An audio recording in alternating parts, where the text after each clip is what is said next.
1. It was my destiny to join in a great experience.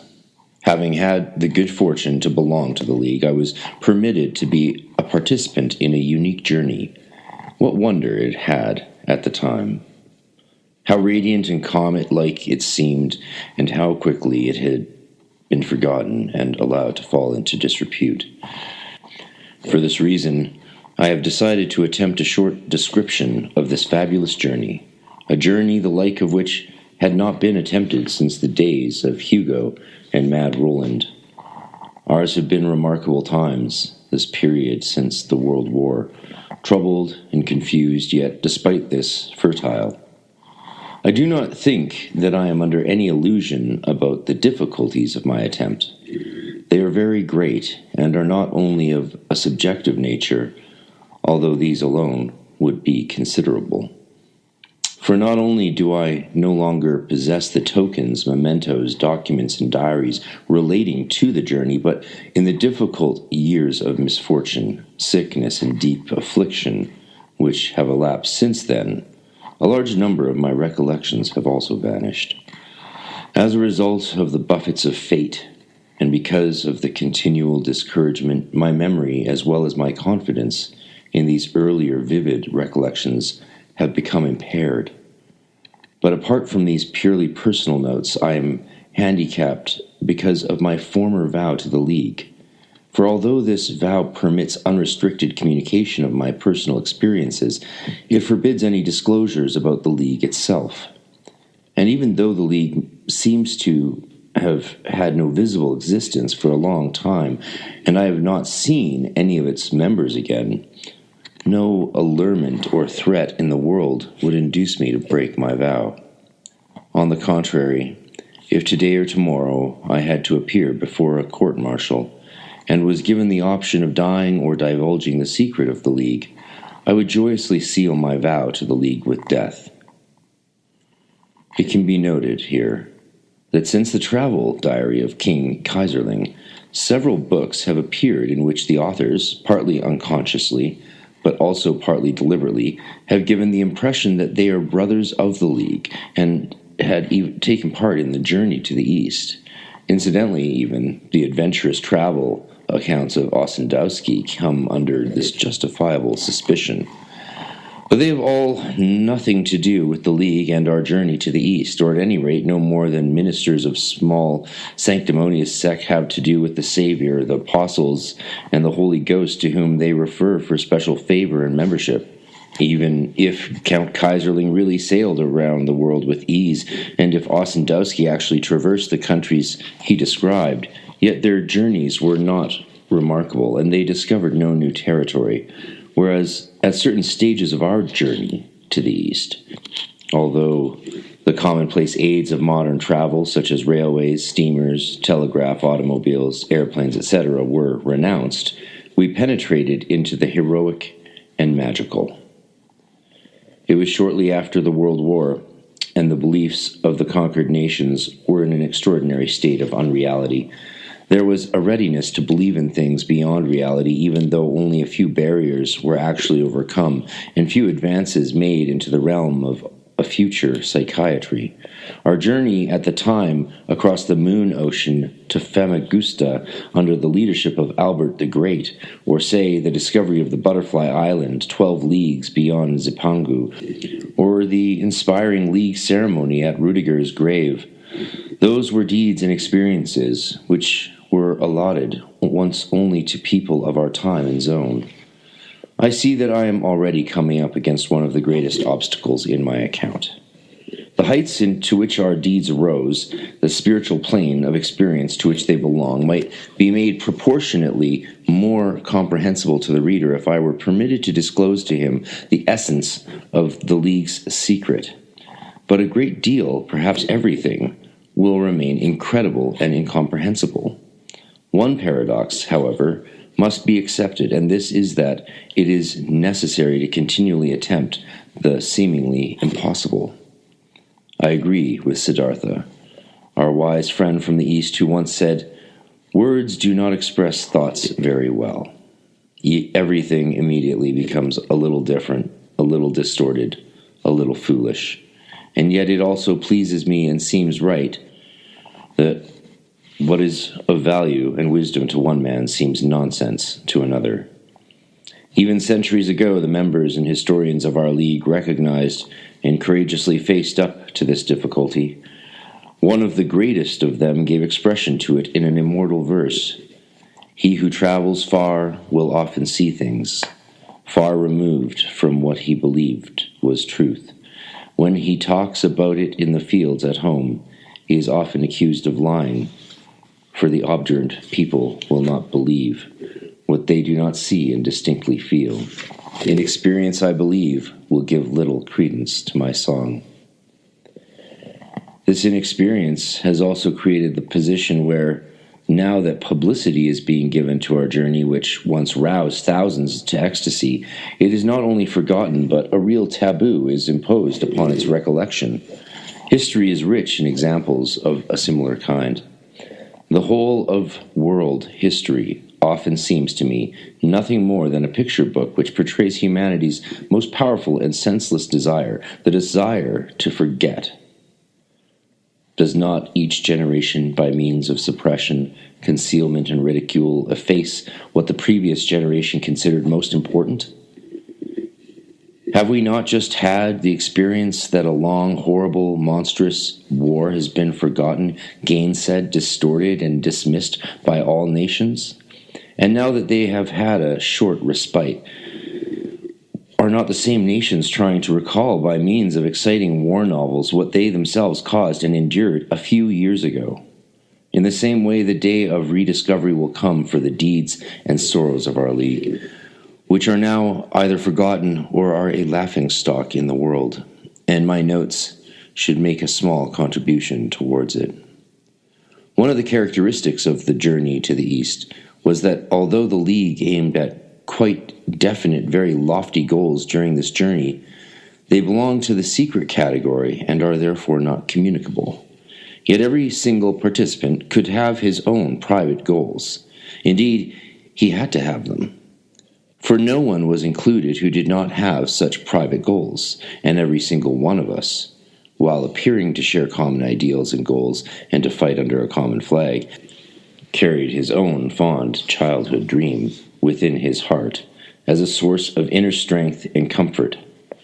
My own goal for the journey, about which the president questioned me before my acceptance into the League, was a simple one, but many members of the League had set themselves goals which, although I respected, I could not fully understand. For example, one of them was a treasure seeker, and he thought of nothing else but of winning a great treasure which he called Tao. Still another had conceived the idea of capturing a certain snake, to which he attributed magical powers of which he called Kundalini. My own journey and life goal, which had colored my dreams since my late boyhood, was to see the beautiful Princess Fatima, and if possible, to win her love. At the time that I had the good fortune to join the League, that is, immediately after the end of the World War, our country was full of saviors, prophets, and disciples, of presentiments about the end of the world, or hopes for the dawn of a third empire.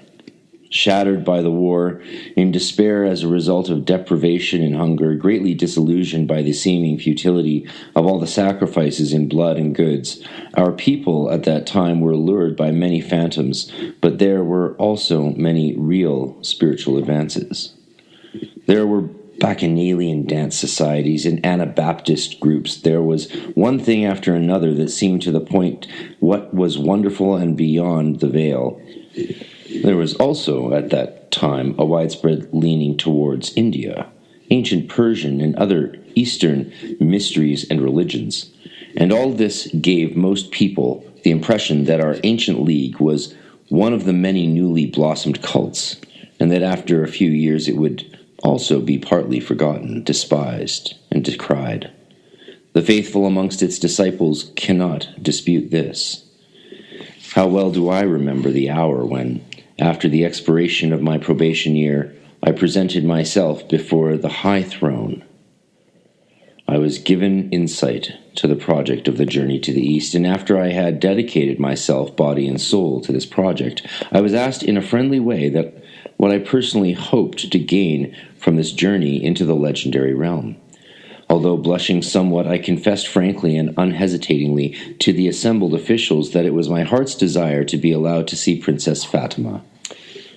The speaker, interpreting the allusion, gently placed his hand on my head and uttered the formula which confirmed my admission as a member of the League. "Anima pia," he said, and bade me be constant in faith, courageous in danger, and to love my fellow humans. Well schooled during my year's probations, I took the oath, renounced the world and its superstitions, and had the League ring placed on my finger to the words from one of the most beautiful chapters in our League's history. On earth and in the air, in water and in fire, the spirits are subservient to him. His glance frightens and tames the wildest beasts, and even the anti-Christian must approach him with awe. To my great pleasure, immediately on admission to the League, we novitiates were given insight to our prospects. For instance, on following the directions of the officials to attach myself to one of the groups of 10 people who were en route throughout the country to join the League's expedition, one of the League's secrets immediately became vividly clear to me. I realized that I had joined a pilgrimage to the East, seemingly a definite and single pilgrimage, but in reality, in its broadest sense, this expedition to the East was not only mine and now. This procession of believers and disciples had always and incessantly been moving towards the East, towards the home of light. Throughout the centuries, it had been on the way towards light and wonder. And each member, each group, indeed our whole host and its great pilgrimage was only a wave in the eternal stream of human beings, of the eternal strivings of the human spirit towards the East, towards home. The knowledge passed through my mind like a ray of light and immediately reminded me of a phrase which I had learned during my novitiate year, which had always pleased me immensely without my realizing its full significance. It was a phrase by the poet Novalis. "Where are we really going? Always home." Meantime, our group had set off on its travels. Soon we encountered other groups, and the feeling of unity and a common goal gave us increasing happiness. Faithful to our instructions, we lived like pilgrims and made no use of those contrivances which spring into existence in a world deluded by money, number, and time, and which drain life of its content.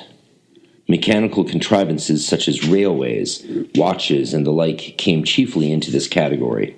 Another unanimously observed rule bade us visit and pay homage to all places and associations relating to the ancient history of our League and its faith. We visited and honored all sacred places and monuments, churches and consecrated tombstones which came across on our way. Chapels and altars were adorned with flowers.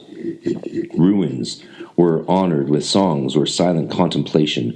The dead were commemorated with music and prayers. It was not unusual for us to be mocked at and disturbed by unbelievers.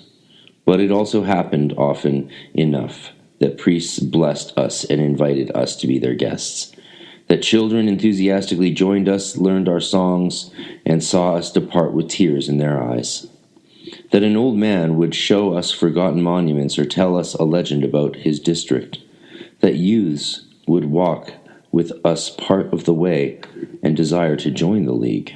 The latter were given advice and apprised of the first rites and practices of novitiates. We were aware of the first wonders, partly through seeing them with our own eyes and partly through unexpected accounts and legends. One day, when I was still quite a new member, someone suddenly mentioned that the giant Agramant was a guest in our leader's tent and was trying to persuade them to make their way across Africa in order to liberate some League members from Moorish captivity. Another time we saw the goblin, the pitchmaker, the comforter, and we presumed that we should make our way towards the blue pot. However, the first amazing phenomena which I saw with my own eyes was when we had stopped for prayer and rest at an old half-ruined chapel in the region of Speichendorf. On the only undamaged wall of the chapel there was painted a very large picture of St. Christopher, and on his shoulder, small and half-faded from old age, sat the child's Savior. The leaders, as was sometimes their custom, did not simply propose the direction we should take, but invited us all to give our opinion, for the chapel lay at a three-direction signpost, and we had the choice. But only a few of us expressed a wish or gave advice. But one person pointed to the left and urgently requested that we should choose this path. We were all silent then and waited for our leader's decision, when St. Christopher raised his arm holding the long, thick staff and pointed to the left where our brother desired to go. We all watched this in silence, and silently the leaders turned to the left, and we went along this path, and we all followed with the utmost pleasure. We had not been long on our way in Swabia when a power which we had not thought about became noticeable. We had felt its influence strongly for rather a long time without quite knowing whether it was friendly or hostile. It was the power of the guardians of the crown, who since olden times had preserved the memory and inheritance of the Hohenstaufen in the country. I do not know whether our leaders knew more about it and had any instructions regarding it. I only know that we received many exhortations and warnings from them, such as on the hill on the way to Bopfingen, where we met a hoary old warrior. He shook his gray head with his eyes closed and disappeared again without leaving any trace. Our leaders took notice of the warning. We turned back and did not go to Bopfingen. On the other hand, it happened in the neighborhood of Urach that an ambassador of the Crown Guardians appeared in our leaders' tent as if sprung from out of the ground, and with promises and threats tried to induce them to put our expedition at the service of the Staufen, and indeed to make preparations for the conquest of Sicily. When the leaders firmly refused this demand, he said he would put a dreadful curse on the League and on our expedition. And yet, I am only reporting what was whispered among ourselves. The leaders themselves did not mention a word of it. Still, it seems possible that it was our uncertain relationship with the guardians of the crown which, for a long time, gave our League the unmerited reputation of being a secret society for the restoration of the monarchy. On one occasion, I also had the experience of seeing one of my comrades entertain doubts. He renounced his vow and relapsed into disbelief. He was a young man whom I had liked very much. His personal reason for joining the expedition to the east was his desire to see the coffin of the Prophet Muhammad, from which it had been said he could by magic rise freely into the air. In one of those Swabian or Alemannic towns where we stopped for a few days because an opposition of Saturn and the moon checked our progress, this unfortunate man, who had seemed sad and restless for some time, met one of his former teachers, to whom he had remained very attached since his school days. This teacher was successful in again making the young man see our cause in the light which it appears to unbelievers. After one of these visits to the teacher, the poor man came back to our camp in a dreadful state of excitement and with a distorted countenance. He made a commotion outside the leader's tent, and when the speaker came out, he shouted at him angrily that he had had enough of this ridiculous expedition which would never bring us to the east.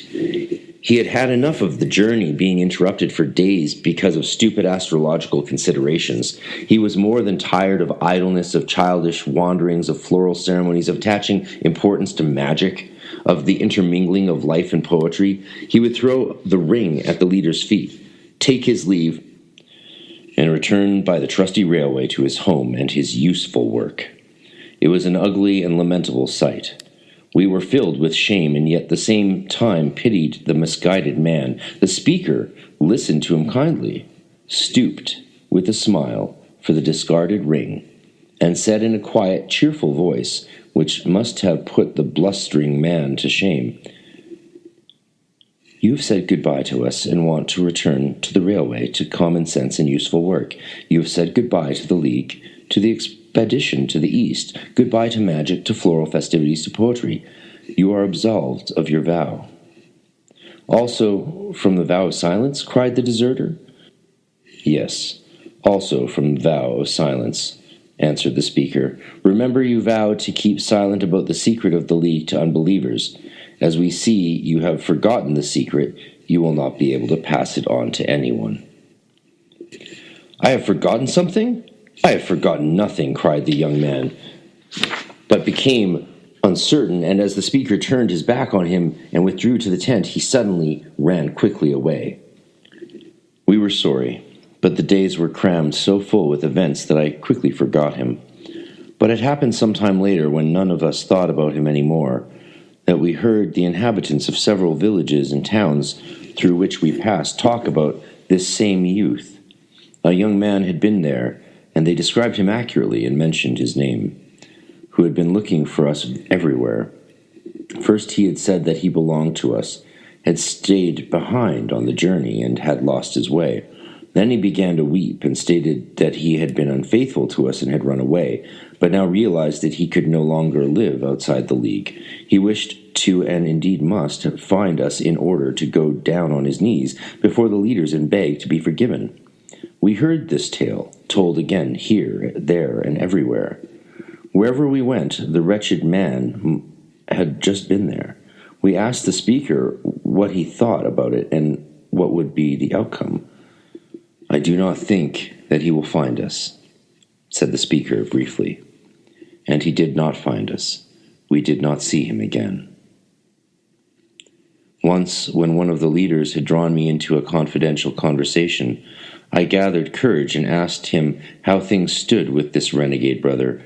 After all, he was penitent and was looking for us, I said, and we thought ought to help him redeem his error. No doubt he would be in the future be the most loyal member of the League. The leader said we should be happy if he did find his way back to us, but we cannot aid him. He has made it very difficult for himself to have faith again. I fear that he would not see and recognize us even if we passed close by him. He has become blind. Repentance alone does not help. Grace cannot be bought with repentance. It cannot be bought at all. A similar thing has already happened to many other people. Great and famous men have shared the same fate as this young man. Once in their youth the light shone for them. They saw the light and followed the star, but then came reason and the mockery of the world. Then came faint-heartedness and apparent failure. Then came weariness and disillusionment. And so they lost their way again. They became blind again. Some of them have spent the rest of their lives looking for us again, but could not find us. They have then told the world that our League is only a pretty legend, and people should not be misled by it. Others have become our deadly enemies and have abused and harmed the League in every possible way. There were wonderful festive days each time we encountered other parties of the League's hosts on our way. Sometimes we then formed a camp of hundreds, even thousands. The expedition did not, in fact, proceed in any fixed order, with participants moving in the same direction in more or less closed columns. On the contrary, numerous groups were simultaneously on the way, each following their own leaders and their own stars, each one always ready to merge into some greater unit and belong to it for a time, but always no less ready to move on again separately. Some went on their way quite alone. I also walked alone at times whenever some sign or call tempted me to go my own way. I remember a select little group with which we traveled and camped together for some days. This group had undertaken to liberate some captive League brothers and the Princess Isabella from the hands of the Moors. It was said that they were in possession of Hugo's horn, and among them were my friends, the poet Lauscher and the artists Klingsor and Paul Klee. They spoke of nothing else but Africa and the captured princess, and their Bible was the book of the deeds of Don Quixote, in whose honor they thought of making their way across Spain. It was very pleasant whenever we met one of these groups to attend their feasts and devotions and to invite them to ours, to hear about their deeds and plans, to bless and know them on parting. They went their way, we went ours. Each one of them had his own dream, his wish, his secret heart's desire. and yet they all flowed together in the great stream and all belonged to each other, shared the same reverence and the same faith, and had made the same vow. I met Jup, the magician, who proposed to gather the fortune of his life in Kashmir. I met Colifine, the sorcerer, quoting his favorite passage from the Adventures of Simplicissimus. I met Louis the Terrible, who dreamt of planting an olive grove in the Holy Land and keeping slaves. He went arm in arm with Anselm, who was in search of the purple iris of his childhood. I met and loved Ninon, known as the Foreigner.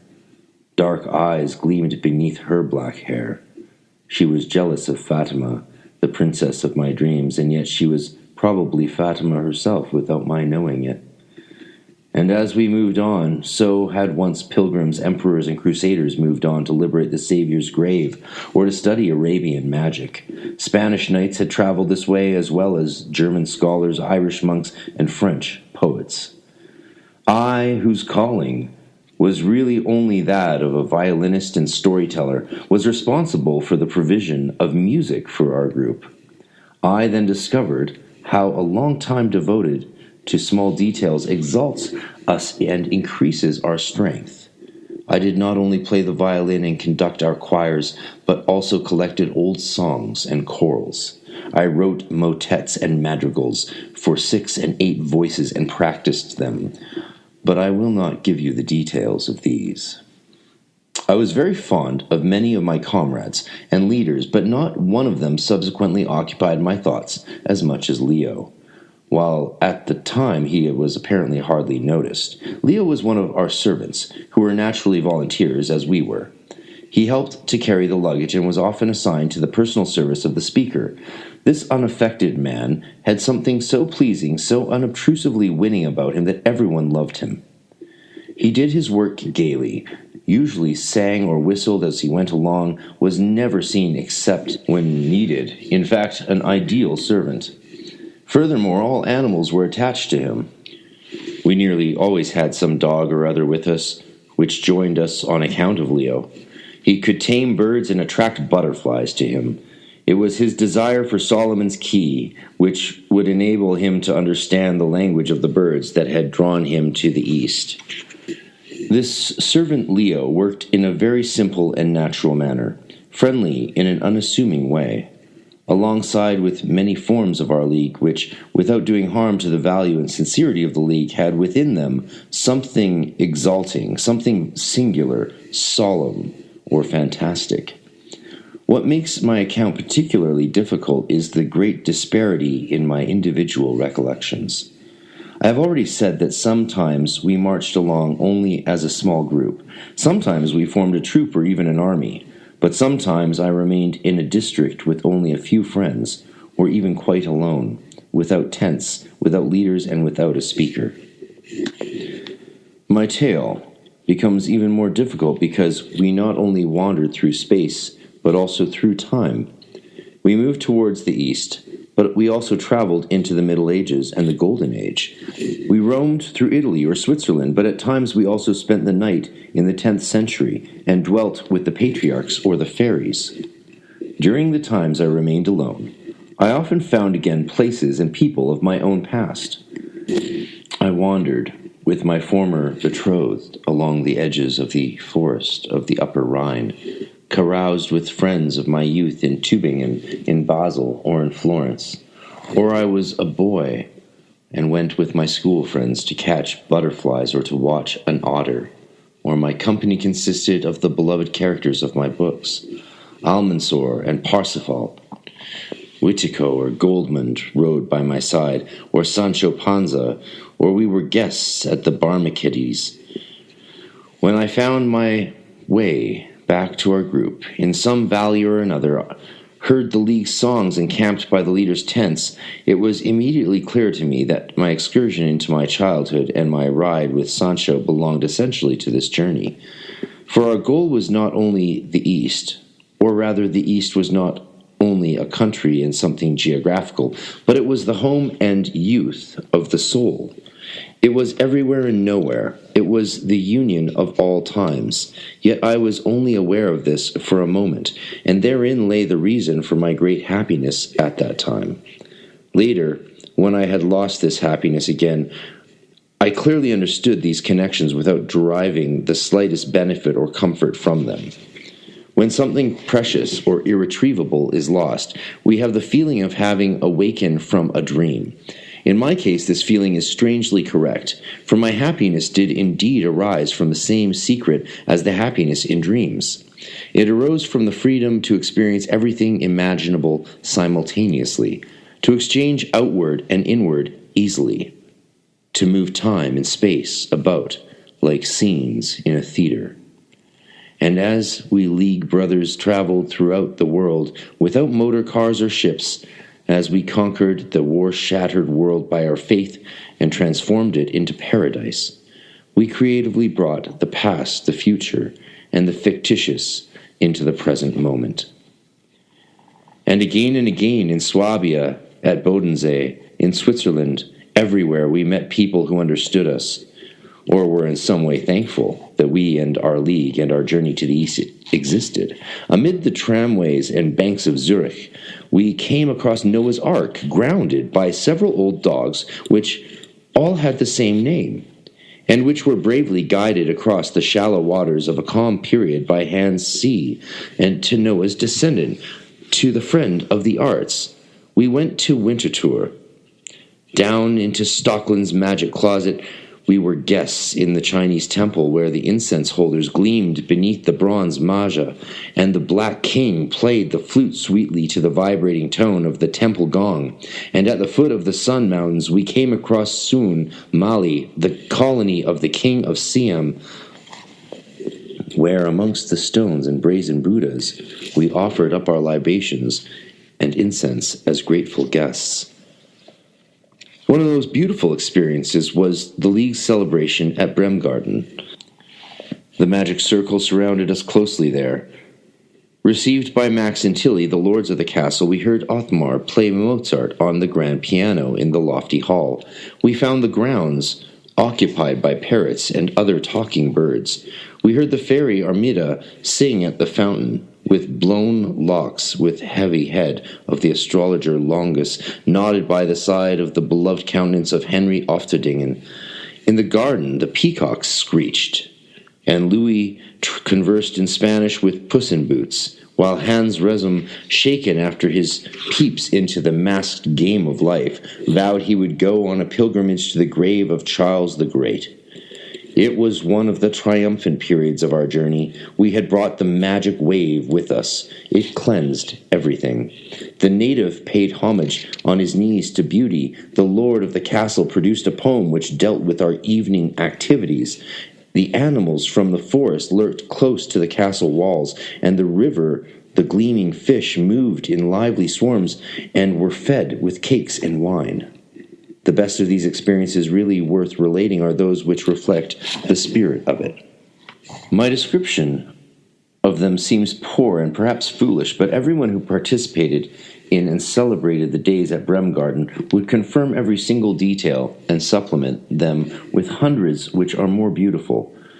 I shall always remember how the peacock's tails shimmered when the moon rose amongst the tall trees, and on the shady bank the emerging mermaids gleamed fresh and silvery amongst the rocks.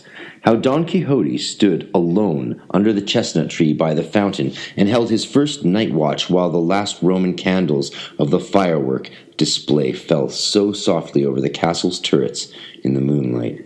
And my colleague Pablo, adorned with roses, played the Persian reed pipe for the girls. Oh, which of us ever thought that the magic circle would break up so soon?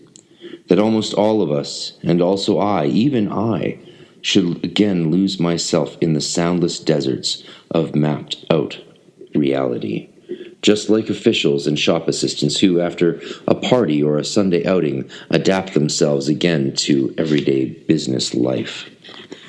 In those days, none of us was capable of such thoughts, From the castle's turrets of Bremgarten, the fragrance of lilac entered my bedroom. I heard the river flowing beyond the trees. I climbed out of the window in the depth of the night, intoxicated with happiness and yearning. I stole past the knight on guard and the sleeping banqueters, down to the river bank, to the flowing waters, to the white gleaming mermaids. They took me down with them into the cool, moonlit crystal world of their home, where I played dreamily with the crowns and golden chains from their treasure chambers. It seemed to me that I spent months in the sparkling depths, and when I emerged and swam ashore, thoroughly chilled, Pablo's reed pipe was still to be heard from the garden far away, and the moon was still high in the sky. I saw Leo playing with two white poodles, his clever, boyish face radiating happiness. I found Longus sitting in the wood. On his knees was a book of parchment in which he was writing Greek and Hebrew characters. Dragons flew out of the letters and colored snakes reared themselves. He did not look at me. He went on painting, absorbed in his colored snake writing. For a long time I looked over his bent shoulders into the book. I saw the snakes and dragons emerge from his writing, whirl about and silently disappear into the dark wood. "Longus," I said to him softly, "dear friend." He did not hear me. My world was far from his, and quite apart under the moonlit trees. Ansel wandered about with an iris in his hand. Lost in thought, he stared and smiled at the flower's purple calyx. Something I had observed several times during the journey, without having fully considered it, impressed me again during the days at Bremgarten. Strangely and rather painfully, there were amongst us many artists, painters, musicians, and poets. Ardent Klingsor was there, and restless Hugo Wolf, taciturn Lauscher, and vivacious Brentano. But however animated and lovable the personalities of these artists were, yet without exception their imaginary characters were more animated, more beautiful, happier, and certainly finer and more real than the poets and creators themselves. Pablo sat there with his flute in enchanting innocence and joy, but his poet slipped away like a shadow to the riverbank, half transparent in the moonlight, seeking solitude. Stumbling and rather drunk, Hoffman ran here and there amongst the guests, talking a great deal, small and elfish, and he also, like all of them, was only half real, only half there, not quite solid, not quite real. At the same time, the archivist Lindhorst, playing at dragons for a joke, continually breathed fire and discharged energy like an automobile. I asked the servant Leo why it was that artists sometimes appeared to be only half alive, while their creations seemed so irrefutably alive. Leo looked at me, surprised at my question. Then he released the poodle he was holding in his arms and said, "It is just the same with mothers. When they have borne their children and given them their milk and beauty and strength, they themselves become invisible and no one asks them any more." "But that is sad," I said, without really thinking very much about it. "I do not think it is sadder than all other things," said Leo. "Perhaps it is sad and yet also beautiful. The law ordains that it shall be so." "The law?" I asked curiously. "What law is that, Leo?" "The law of service. He who wishes to live long must serve, but he who wishes to rule does not live long." "Then why do so many strive to rule?" "Because they do not understand. There are few who are born to be masters. They remain happy and wealthy, but all the others who have only become masters through endeavor end in nothing." "In what nothing, Leo?" "For example, in the sanatoria." I understood little about it, and yet the words remained in my memory and left me with a feeling that this Leo knew all kinds of things, that he perhaps knew more than us, who were ostensibly his masters. Chapter 2.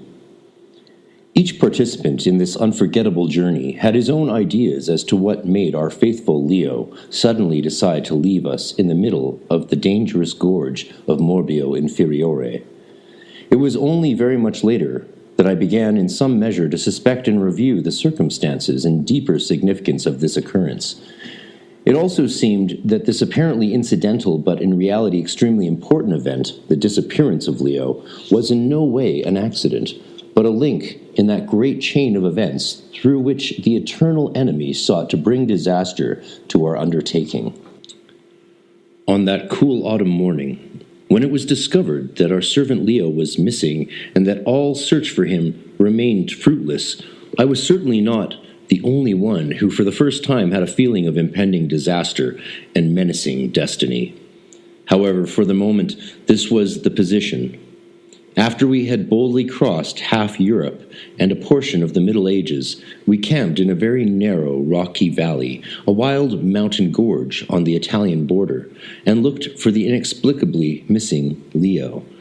The longer we looked for him and the more our hopes of finding him again dwindled during the course of the day, the more were we oppressed by the thought that it was not only the question of a popular, pleasant man amongst our servants who had either met with an accident or run away or had been captured by an enemy, but that this was the beginning of trouble, the first indication of a storm that would break over us. We spent the whole of the day, far into twilight, searching for Leo. The whole of the gorge was explored, and while these exertions made us weary and a feeling of hopelessness and futility grew amongst us all, it was very strange and uncanny how from hour to hour the missing servant seemed to increase in importance, and our loss created difficulties. It was not only that each pilgrim, and without doubt the whole of the staff, were worried about the handsome, pleasant, and willing youth, but it seemed that the more certain his loss became, the more indispensable he seemed. Without Leo, his handsome face, his good humor, and his songs, without his enthusiasm for our great undertaking, the undertaking itself seemed in some mysterious way to lose meaning. At least, that is how it affected me. Despite all the strain and many minor disillusionments during the previous months of journey, I had never had a moment of inner weakness, of serious doubt. No successful general, no bird in the swallow's flight to Egypt could be more sure of his goal, of his mission, of the rightness of his actions and aspirations than I was on this journey. But now, in this fateful place, while I continually heard the calls and signals of our sentinels during the whole of the blue and golden October day, and awaited again and again with growing excitement the arrival of a report, only to suffer disappointment and to gaze at perplexed faces, I had feelings of sadness and doubt for the first time. The stronger these feelings became, the clearer it seemed to me that it was not only that I had lost faith in finding Leo again, but everything now seemed to become unreliable and doubtful. The value and meaning of everything was threatened. Our comradeship, our faith, our vow, our journey to the East, our whole life. Even if I was mistaken in presuming that we all had these feelings, indeed, even if I was subsequently mistaken about my own feelings and inner experiences, and many things which were in reality experienced much later and erroneously attributed to that day, there still remains, despite everything, the strange fact about Leo's luggage. Quite apart from all personal moods, this was, in fact, rather strange, fantastic, and an increasing source of worry. Even during this day in the Morbiel Gorge, even during our eager search for the missing man, first one man, then another, missed something important, something indispensable from the luggage, which could not be found anywhere. It appeared that every missing article must have been in Leo's luggage, and although Leo, like all the rest of us, had only carried the usual linen haversack on his back, just one bag amongst about 30 others, it seemed that in this one lost bag there were all the really important things which we carried with us on our journey.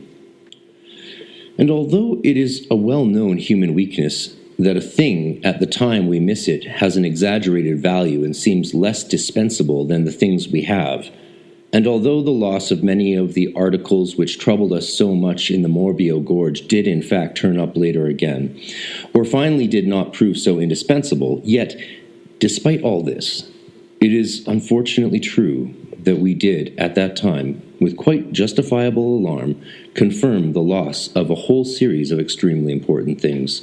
The further extraordinary and singular thing was this: the objects that were missing, whether they appeared again later or not, assumed their importance by degrees, and gradually all the things believed lost which we had wrongly missed so much and to which we had mistakenly attached so much importance turned up again in our stores.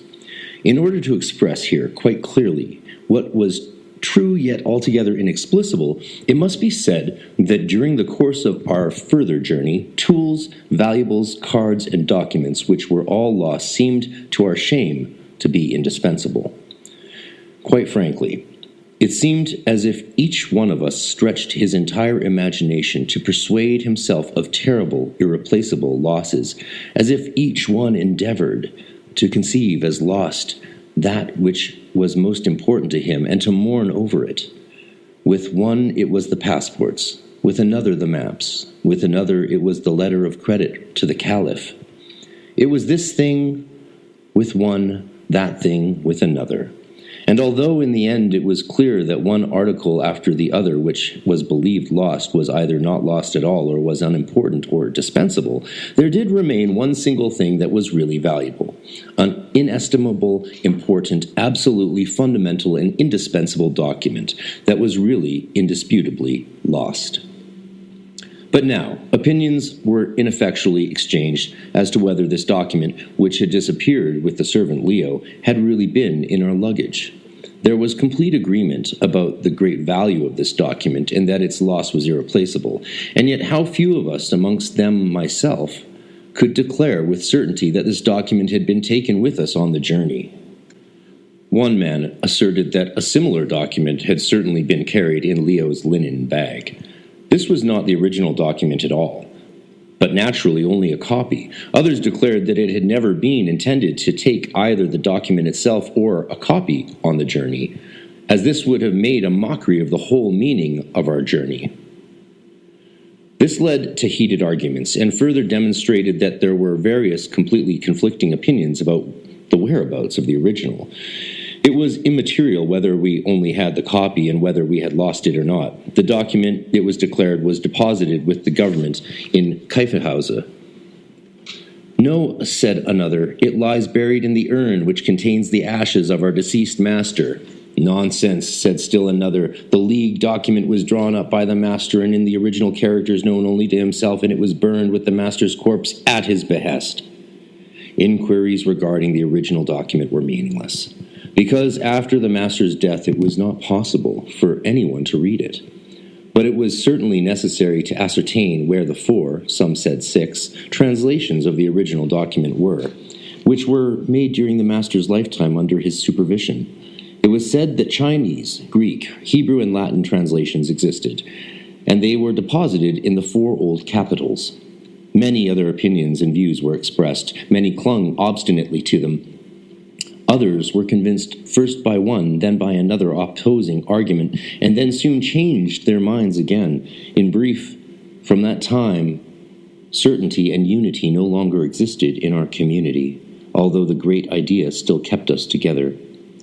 How well I remember those first disputes. They were something so new and unheard of in our hitherto perfectly united league. They were conducted with respect and politeness, at least in the beginning. At first they led neither to fierce conflicts nor personal reproaches or insults. At first we were still an inseparable, united brotherhood throughout the world. I still hear their voices. I still see our camping ground where the first of these debates were conducted. I see the golden autumn leaves falling here and there amongst the unusual serious faces. I see one on a knee, another lying on a hat.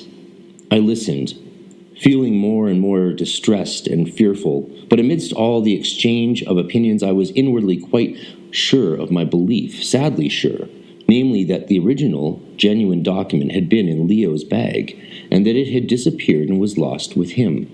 However gloomy this belief might be, still it was a belief. It was a firm one and gave me a feeling of certainty. At that time I truly thought that I would willingly exchange this belief for a more hopeful one. Only later, when I had lost this sad belief and was susceptible to all and sundry opinions, did I realize what I had possessed in my belief. I see that the tale cannot be told this way. But how can it be told, this tale of a unique journey, of a unique communion of minds, of such a wonderfully exalted and spiritual life? I should like so very much, as one of the last survivors of our community, to save some records of our great cause. I feel like the old surviving servants of perhaps one of the paladins of Charles the Great, who recalls a stirring series of deeds and wonders, the images and memories of which will disappear with him if he is not successful in passing some of them on to posterity by means of word or picture, tale or song. But through what expedient is it possible to tell the story of the journey to the East? I do not know. Already this first endeavor, this attempt begun with the best intentions, leads me into the boundless and incomprehensible. I simply wanted to try to depict what has remained in my memory of the course of events and individual details of our journey to the East. Nothing seemed more simple, and now, when I have hardly related anything, I am brought to a halt by a single small episode, which I had not originally thought of at all, the episode of Leo's disappearance. Instead of a fabric, I hold in my hands a bundle of 1,000 knotted threads, which would occupy hundreds of hands for years to disentangle and straighten out, even if every thread did not become terribly brittle and break between the fingers as soon as it is handled and gently drawn. I imagine that every historian is similarly affected when he begins to record the events of some period and wishes to portray them sincerely. Where is the center of events, the common standpoint around which they revolve and which gives them cohesion? In order that something like cohesion, something like causality, that some kind of meaning might ensue, and that it can in some way be narrated, the historian must invent units, a hero, a nation, an idea, and he must allow to happen to this invented unit what has in reality happened to the nameless. If it is so difficult to relate connectedly a number of events which have really taken place and have been attested, it is in my case much more difficult. For everything becomes questionable as soon as I consider it closely. Everything slips away and dissolves. Just as our community, the strongest in the world, has been able to dissolve. There is no unit, no center, no point around which the wheel revolves. Our journey to the East and our league, the basis of our community, has been the most important thing, indeed the only important thing in my life, compared with which my own individual life has appeared completely unimportant. And now that I want to hold fast to and describe this most important thing, or at least something of it, everything is only a mass of separate fragmentary pictures which has been reflected in something. And this something is myself, and this self, this mirror, whenever I have gazed into it, has proved to be nothing but the uppermost surface of a glass plane. I put my pen away, with the sincere intention and hope of continuing tomorrow, or some other time, or rather to begin anew. But at the back of my intention and hope, at the back of my really tremendous urge to relate our story, there remains a dreadful doubt. It is the doubt that arose during the search for Leo in the valley of Morbio. This doubt does not only ask the question, is your story capable of being told? It also asks the question, was it possible to experience it? We recall examples of participants in the World War who, although by no means short of facts and attested stories, must at times have entertained the same doubts. Chapter 3. Since I wrote the foregoing, I have pondered over my project again and again, and tried to find a way out of my difficulty. I have not found a solution. I am still confronted by chaos, but I have vowed not to give in, and in the moment of making this vow, a happy memory passed through my mind like a ray of sunshine. It was similar, it seemed to me, quite similar to how I felt when we commenced our expedition. Then also we undertook something apparently impossible. Then also we apparently traveled in the dark, not knowing our direction and not having the slightest prospects, yet we had within us something stronger than reality or probability, and that was faith in the meaning and necessity of our action. I shuddered at the recollection of this sentiment, and at the moment of this blissful shudder, everything became clear. Everything seemed possible again. Whatever happens, I have decided to exercise my will. Even if I have to recommence my difficult story 10 times, 100 times, and always arrive at the same cul-de-sac, just the same, I will begin again 100 times. If I cannot assemble the pictures into a significant whole again, I will present each single fragment as faithfully as possible. And as far as it is now still possible, I will be mindful of the first principle of our great period, never to rely on and let myself be disconcerted by reason, always to know that faith is stronger than so-called reality. In the meantime, I did make a sincere attempt to approach my goal in a practical and sensible manner. I went to see a friend of my youth who lives in this town and is editor of a newspaper. His name is Lucas. He had taken part in the World War and had published a book about it which had a large circulation. Lucas received me in a friendly manner. He was obviously pleased to see a former school friend again. I had 2 long conversations with him. I tried to make him understand my position. I scorned all evasion. I told him frankly that I was a participant in that great enterprise of which he must also have heard in the so-called Journey to the East, or the League Expedition, or whatever it was then described as by the public. Oh yes, he smiled ironically. He certainly remembered it. In his circle of friends, the singular episode was mostly called, perhaps somewhat disrespectfully, the Children's Crusade. This movement was not taken quite seriously in his circle. It had indeed been compared with some kind of theosophical movement or brotherhood. Just the same, they had been very surprised at the periodic success of the undertaking. They had read with due respect about the courageous journey through Upper Swabia, of the triumph at Bremgarten, of the surrender of the Tessin mountain village, and had at times wondered whether the movement would like to place itself at the service of a republican government. Then, to be sure, the matter apparently petered out.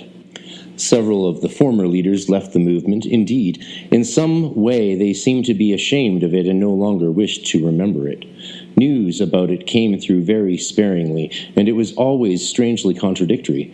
And as the whole matter was just placed aside ad acta and forgotten like so many eccentric political, religious, or artistic movements of those post-war years, at that time so many prophets sprang up, so many secret societies with messianic hopes appeared and then disappeared again, leaving no trace. His point of view was clear. It was that of a well-meaning skeptic. All others who had heard its story, but had not themselves taken part in it, probably thought the same about the League and the journey to the East. It was not for me to convert Lucas, but I gave him some corrected information. For instance, that our League was in no way an offshoot of the post-war years, but that it had extended throughout the whole of world history, sometimes, to be sure, under the surface, but in an unbroken line, that even certain phases of the World War were nothing else but stages in the history of our League. Further, that Zoroaster, Lao Tse, Plato, Xenophon, Pythagoras, Albertus Magnus, Don Quixote, Tristram Shandy, Novalis, and Baudelaire were co-founders and brothers of our League. He smiled exactly in the way that I expected. Well, I said, I have not come here to instruct you, but to learn from you. It is my passionate desire to write perhaps not a history of the League. Even the whole army of well-equipped scholars would not be in a position to do this, but to tell quite simply the story of our journey. But I am quite unsuccessful in even approaching the subject. It is not a question of literary ability. I think I have this. Moreover, I have no ambitions in this respect. No, it is because the reality that I once experienced together with my comrades exists no longer, and although its memories are the most precious and vivid ones that I possess, they seem so far away. They are composed of such a different kind of fabric. that it seems as if they originated on other stars in other millennia, or as if they were hallucinations. "I can understand that," cried Lucas, eagerly. Our conversation was only just beginning to interest him. "How well I understand. That is just how I was affected by my war experiences. I thought I had experienced them clearly and vividly. I was almost bursting with images of them. The roll of film in my head seemed miles long. But when I sat at my writing desk on a chair by a table, the raised villages and woods, the earth tremors caused by heavy bombardments, the conglomeration of filth and greatness, of fear and heroism, of mangled stomachs and heads, of fear of death and grim humor, were all immeasurably remote, only a dream, were not related to anything and could not really be conceived. You know that despite this, I finally wrote my war book, and that it is now read and discussed a great deal. But do you know, I do not think that 10 books like it, each one 10 times better and more vivid than mine, could convey any real picture of the war to the most serious reader, if he had not himself experienced the war. And there were not so many who had. Even those who participated in it did not for a long time experience it. And if many really did so, they forgot about it again. Next to the hunger to experience a thing, men have perhaps no stronger hunger than to forget. He was silent and looked perplexed and lost in thought. His words had confirmed my own experiences and thoughts. After a time, I asked him warily, "Then how was it possible for you to write the book?" He thought for a moment, brought back by his reflections. "It was only possible for me to do it," he said, "because it was necessary. I either had to write the book or be reduced to despair. It was the only means of saving me from nothingness, chaos, and suicide. The book was written under this pressure and brought me to the expected cure, simply because it was written irrespective of whether it was good or bad. That was the only thing that counted. And while writing it, there was no need for me to think at all of any other reader but myself, or at the most, here and there another close war comrade, and I certainly never thought then about the survivors, but always about those who fell in the war. While writing it, I was as if delirious or crazy, surrounded by 3 or 4 people with mutilated bodies. That is how the book was produced." Then suddenly he said, "It was the end of our first conversation. Forgive me, I cannot say any more about it, not a single word more. I cannot, I will not. Goodbye." He pushed me out. At our second meeting, he was again calm and collected, had the same ironical smile, and yet seemed to treat my problem seriously and to understand it fully. He made a few suggestions, which seemed, however, of little use to me. At the end of my second and last conversation, he said to me almost casually, "Listen, you continually come back to the episode with the servant Leo. I do not like it. It seems to me an obstacle in your way. Free yourself, throw Leo overboard. He seems to be becoming a fixed idea." I wanted to reply that one could not write any books without fixed ideas. Instead, he startled me with the quite unexpected question, "Was he really called Leo?" There was perspiration on my brow. Yes," I said. "Of course he was called Leo."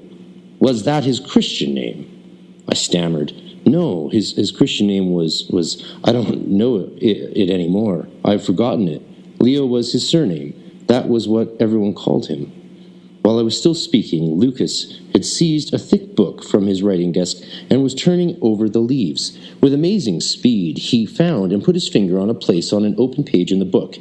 It was a directory, and where his finger lay stood the name Leo. "Look," he laughed, "we already have a Leo. Andreas Leo, 69A, Seilergraben. It is an unusual name. Perhaps this man knows something about your Leo. Go and see him. Perhaps he can tell you what you want to know. I can't say, forgive me, my time is limited. I am very pleased to have seen you." I reeled with stupefaction and excitement as I closed his door behind me. He was right. I could get nothing more from him.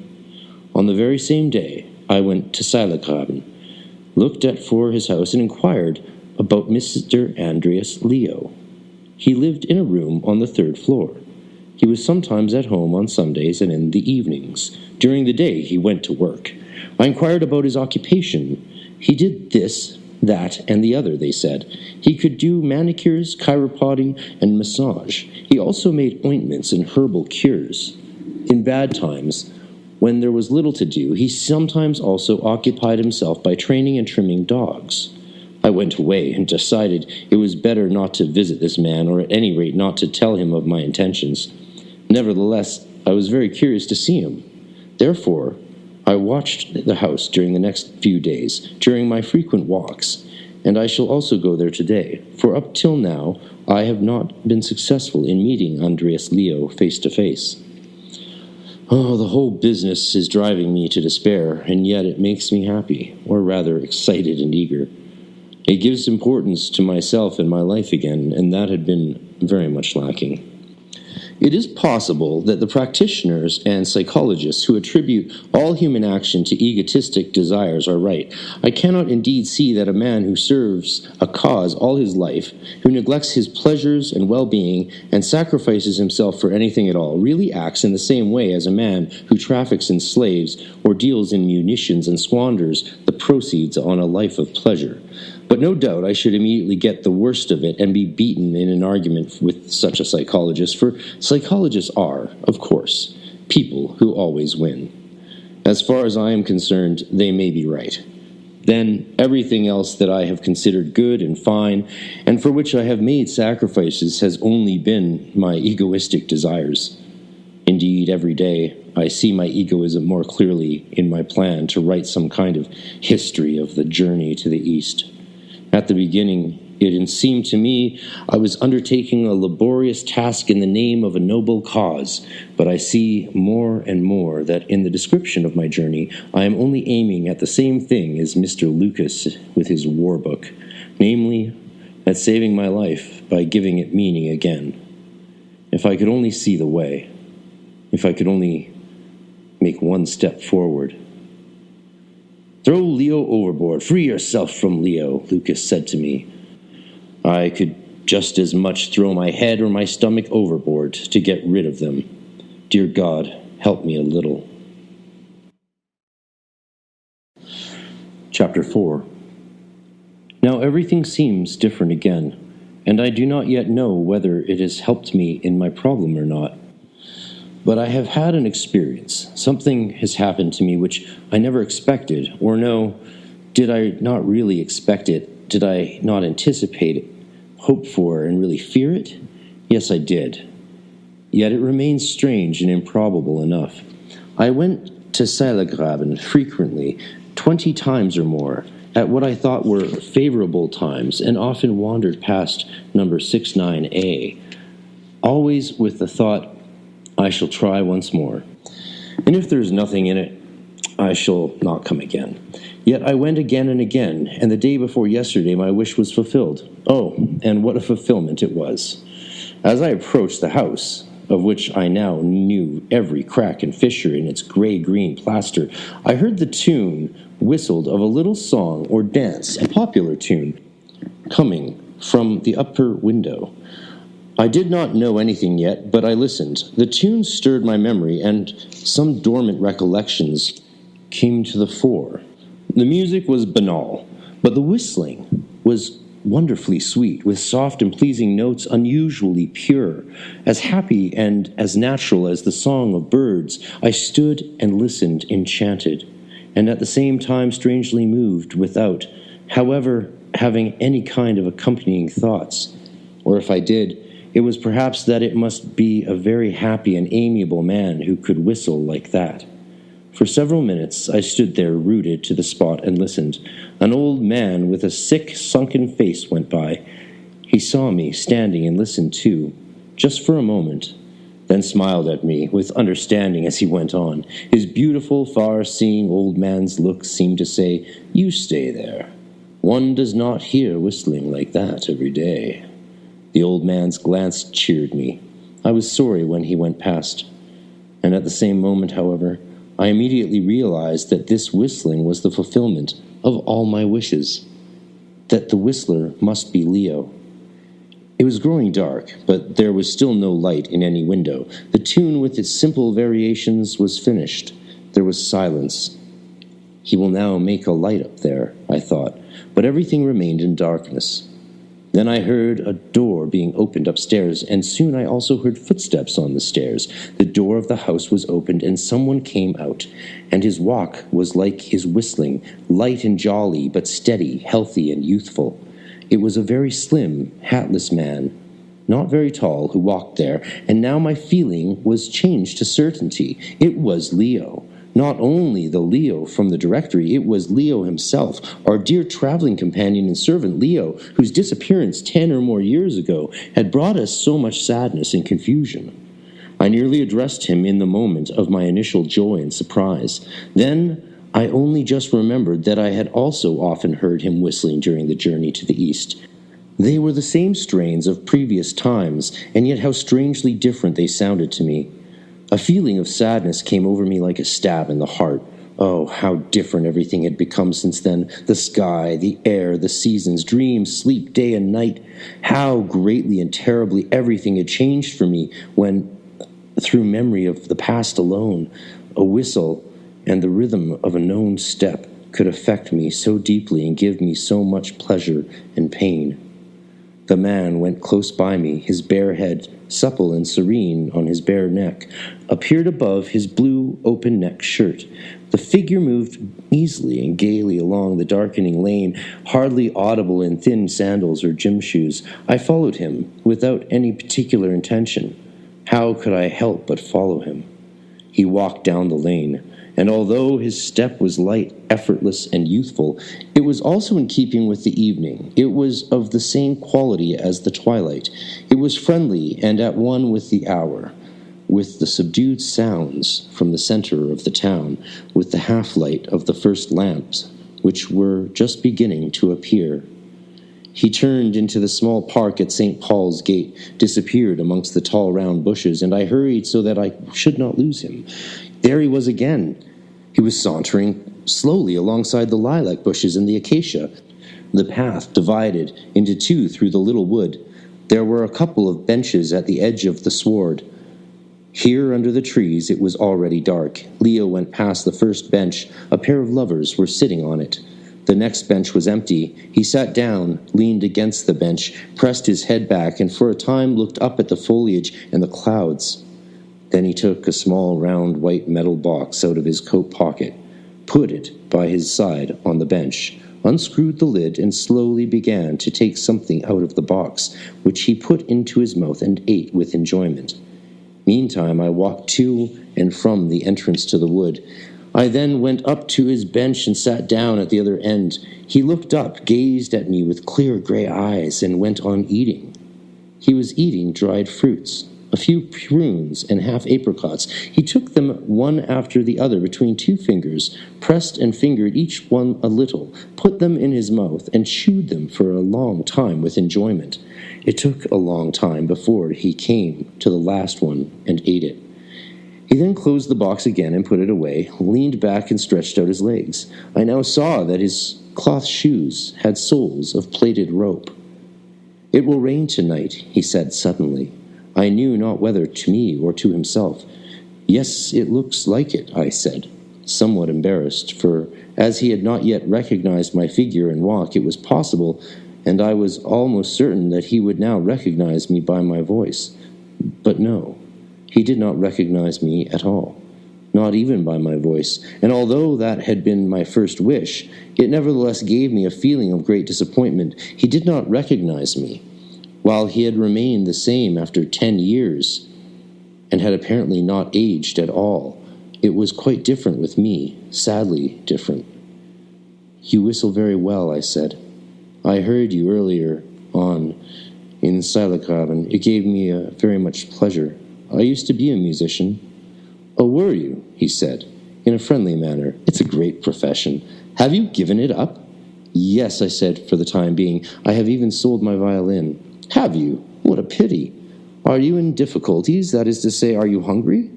There is still food at my house. I have a little money in my purse." "Oh, no," I said quickly. "I did not mean that. I'm in quite good circumstances. I have more than I need. But thank you very much. It was very kind of you to make the offer. One does not often meet such kind people." "Don't you think so?" "Well, maybe. People are often very strange. You are a strange person, too. Am I? Why? Well, because you have enough money and yet you sell your violin. Don't you like music anymore? Oh, yes, but sometimes a man no longer finds pleasure in something he previously loved. Sometimes a man sells his violin and throws it against the wall, or a painter burns all his pictures. Have you ever heard of such a thing? Oh, yes.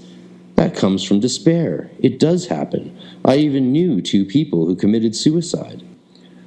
Such people are stupid and can be dangerous. One just cannot help some people.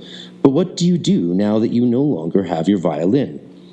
Oh, this, that, and the other. I do not really do much. I am no longer young, and I am also often ill. But why do you keep on talking about this violin? It is not really so important. The violin? It made me think of King David. King David? What has he to do with it? He was also a musician. When he was quite young, he used to play for King Saul, and sometimes dispelled his bad moods with music. Later, he became king himself, a great king full of cares, having all sorts of moods and vexations. He wore a crown and conducted wars and all that kind of thing. He also did many really wicked things and became very famous. But when I think about his life, the most beautiful part of it all is about the young David with his harp playing music to poor Saul, and it seems a pity to me that he later became a king. He was a much happier and better person when he was a musician. Of course he was, I cried rather passionately. Of course, he was younger then and more handsome and happier, but one does not always remain young. Your David would, in time, have grown older and uglier and would have been full of cares, even if he had remained a musician. So he became the great David, performed his deeds and composed his psalms. Life is not just a game. Leo then rose and bowed. It is growing dark, he said, and it will rain soon. I do not know a great deal more about the deeds that David performed and whether they were really great. To be quite frank, I do not know very much about his psalms either, but I should not like to say anything against them. But no account of David can prove to me that life is not just a game. That is just what life is when it is beautiful and happy, a game. Naturally, one can also do all kinds of other things with it, make a duty of it, or a battleground, or a prison, but that does not make it any prettier. Goodbye. Pleased to have met you. This strange, lovable man began to move away in his light, steady, and pleasing gait, and was on the point of disappearing when all my restraint and self-control broke down. I ran after him in despair and cried imploringly, Leo, Leo, you are Leo, aren't you? Do you not know me any more? We were league brothers together and should still be so. We were both travelers on the journey to the east. Have you really forgotten me, Leo? Do you really no longer remember the Crown Watchers, Klingsor and Goldman, the festival in Bremgarten, and the gorge at Morbio Inferiore? Leo, have pity on me. He did not run away as I had feared, but he also did not turn around. He walked steadily on as if he had heard nothing, but gave me time to catch up to him, and did not seem to object to my joining him. You are so troubled and hasty, he said kindly. That is not a good thing. It distorts the face and makes one ill. We shall walk quite slowly. It is so soothing. The few drops of rain are wonderful, aren't they? They come from the air, like eau de cologne. Leo, I pleaded, have pity. Just tell me one thing. Do you know me yet? Ah, he said kindly, and went on speaking as if to a sick or drunken man. You will be better now. It was only excitement. You ask if I know you. Well, what person really knows another or even himself? As for me, I am not one who understands people at all. I am not interested in them. Now, I understand dogs quite well, and also birds and cats, but I don't really know you, sir. But do you not belong to the League? Did you not come on the journey with us? I am still on the journey, sir, and I still belong to the League. So many come and go. One knows people and yet does not know them. It is much easier to know dogs. Wait, stay here a moment. He raised a warning finger. We stood on the darkening garden path, which was becoming increasingly enveloped in a thin descending dampness. Leo pursed up his lips and sent out a long, vibrating, soft whistle. waited a while, and whistled again. I drew back a little as suddenly, close to us, behind the trellis-work railing at which we stood, a large Alsatian dog jumped out of the bushes and, whining with pleasure, pressed close to the fence in order to be stroked by Leo's fingers between the bars and wires. The powerful animal's eyes gleamed a green light, and whenever his glance alighted on me, he growled deep down in his throat. It was like distant thunder, hardly audible. "This is the Alsatian dog Necker," said Leo, introducing me. "We are very good friends. Necker here is a former violinist. You must not do anything to him, not even bark at him." We stood there, and Leo gently scratched the dog's damp coat through the railing. It really was a pretty scene. It pleased me very much to see how friendly he was with the dog and the pleasure that this nocturnal greeting gave him. At the same time, it was painful to me and seemed hardly bearable that Leo should be so friendly with this Alsatian, and probably with many, perhaps with all the dogs in the district, while a world of aloofness separated him from me. The friendship and intimacy which I beseechingly and humbly sought seemed not only to belong to this dog Necker, but to every animal, to every raindrop, to every spot of ground on which Leo trod. He seemed to dedicate himself steadfastly and to rest continually in an easy, balanced relationship with his surroundings, knowing all things, known and beloved by all. Only with me, who loved and needed him so much, was there no contact. Only from me did he dissociate himself. He regarded me in an unfriendly and cool fashion, was distant with me, and had erased me from his memory. We walked slowly on. On the other side of the railing, the Alsatian accompanied him, making soft, contented sounds of affection and pleasure, but without forgetting my undesirable presence. For several times he suppressed his growling tone of defense and hostility for Leo's sake. "Forgive me," I began again. "I am attaching myself to you and taking up your time. Naturally, you want to go home and go to bed." "Not at all," he said with a smile. "I do not mind strolling along throughout the night like this. I am not lacking in either the time or the desire, if it is not too much for you." He said this in a very friendly manner, and certainly without reservation. But he had hardly uttered the words when I suddenly felt in my head and in every muscle of my body how terribly tired I was, and how fatiguing every step of this futile and embarrassing nocturnal wandering was to me. "I am really very tired," I said dejectedly, "and I have only just realized it. There is also no sense in wandering about all night in the rain and being a nuisance to other people." "As you wish," he said politely. "Oh, Mr. Leo, you did not talk to me like that during the League's journey to the east. Have you really forgotten all about it? Oh, well, it's no use. Do not let me keep you any longer. Good night." He disappeared quickly into the night. I remained alone, foolish, with my head bent. I had lost the game. He did not know me. He did not want to know me. He had made fun of me. I went back along the path. The dog Necker barked angrily behind the railing. I shivered from weariness, grief, and loneliness in the damp warmth of the summer night. I had experienced similar hours in the past. During such periods of despair, it seemed to me as if I, a lost pilgrim, had reached the extreme edge of the world, and there was nothing left for me to do but to satisfy my last desire, to let myself fall from the edge of the world into the void, to death.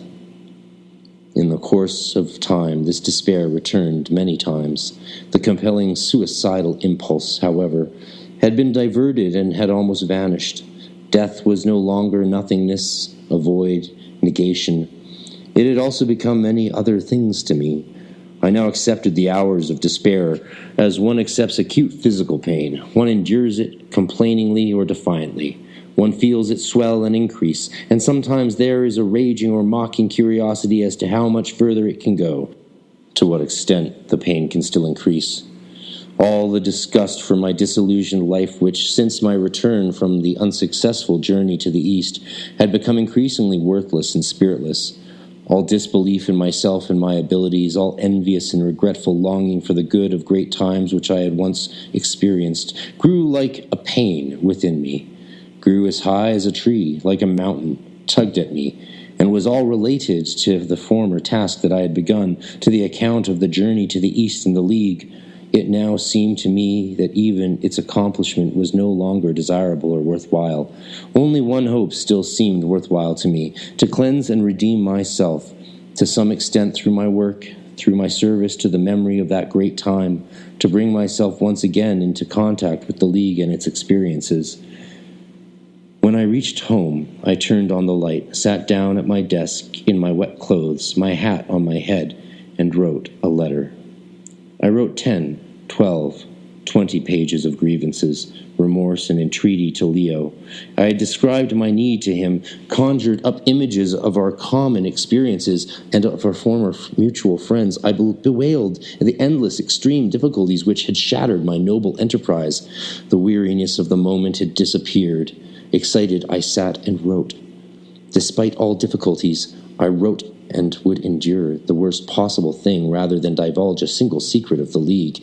Despite everything, I would not fail to complete my work in memory of the journey to the East, in glorification of the League.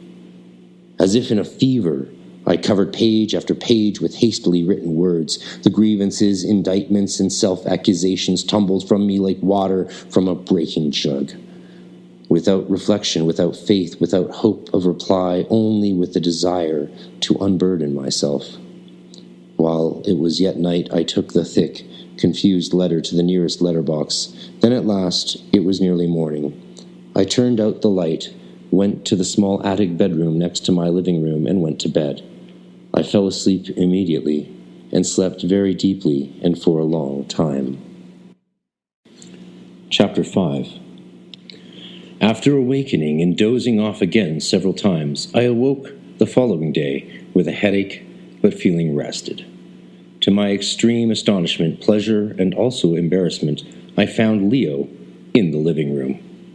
He was sitting on the edge of a chair and looked as if he had been waiting a long time.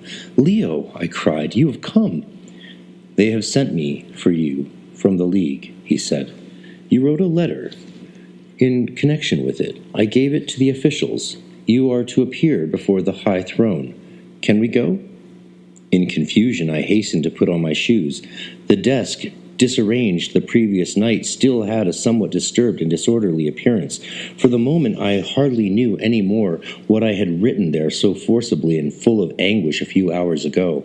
Still, it did not seem to have been in vain. Something had happened. Leo had come. Suddenly, for the first time, I realized the significance of his words. So there was still a League of which I no longer knew anything, which existed without me, and which no longer considered me as belonging to it? There was still a League and the high throne? There were still officials. They had sent for me? I went hot and cold at the realization. I had lived in this town many months, occupied with my notes about the League and our journey, and did not know whether the rest of the League still existed, where it was, or whether I was perhaps its last member. Indeed, to be quite frank, at certain times I was not sure whether the League and my membership of it were ever real. And now Leo stood there, sent by the League to fetch me. I was remembered. I was summoned. They wanted to listen to me, perhaps to pass judgment on me. Good. I was ready. I was ready to show that I had not been unfaithful to the League. I was ready to obey. Whether the officials punished me or pardoned me, I was ready in advance to accept everything, to agree with their judgment in everything, and to be obedient to them. We set off. Leo went on ahead, and again, as I did many years ago when I watched him and the way he walked, I had admired him as a good and perfect servant. He walked along the lanes in front of me, nimbly and patiently, indicating the way. He was the perfect guide, the perfect servant at his task, the perfect official. Yet he put my patience to no small test. The League had summoned me. I was awaited by the high throne. Everything was at stake for me. The whole of my future life would be decided. The whole of my past life would now either retain or completely lose its meaning. I trembled with expectation, pleasure, anxiety, and suppressed fear. And so the route that Leo took seemed, in my impatience, intolerably long, for I had to follow my guide for more than 2 hours by way of the strangest and seemingly most capricious detours. Leo kept me waiting twice in front of a church in which he went to pray.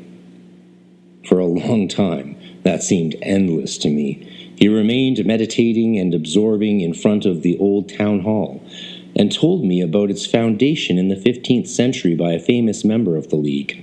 And although the way he took his walk seemed so painstaking, zealous, and purposeful, I became quite confused by the detours, roundabouts, and zigzags by which he approached his goal.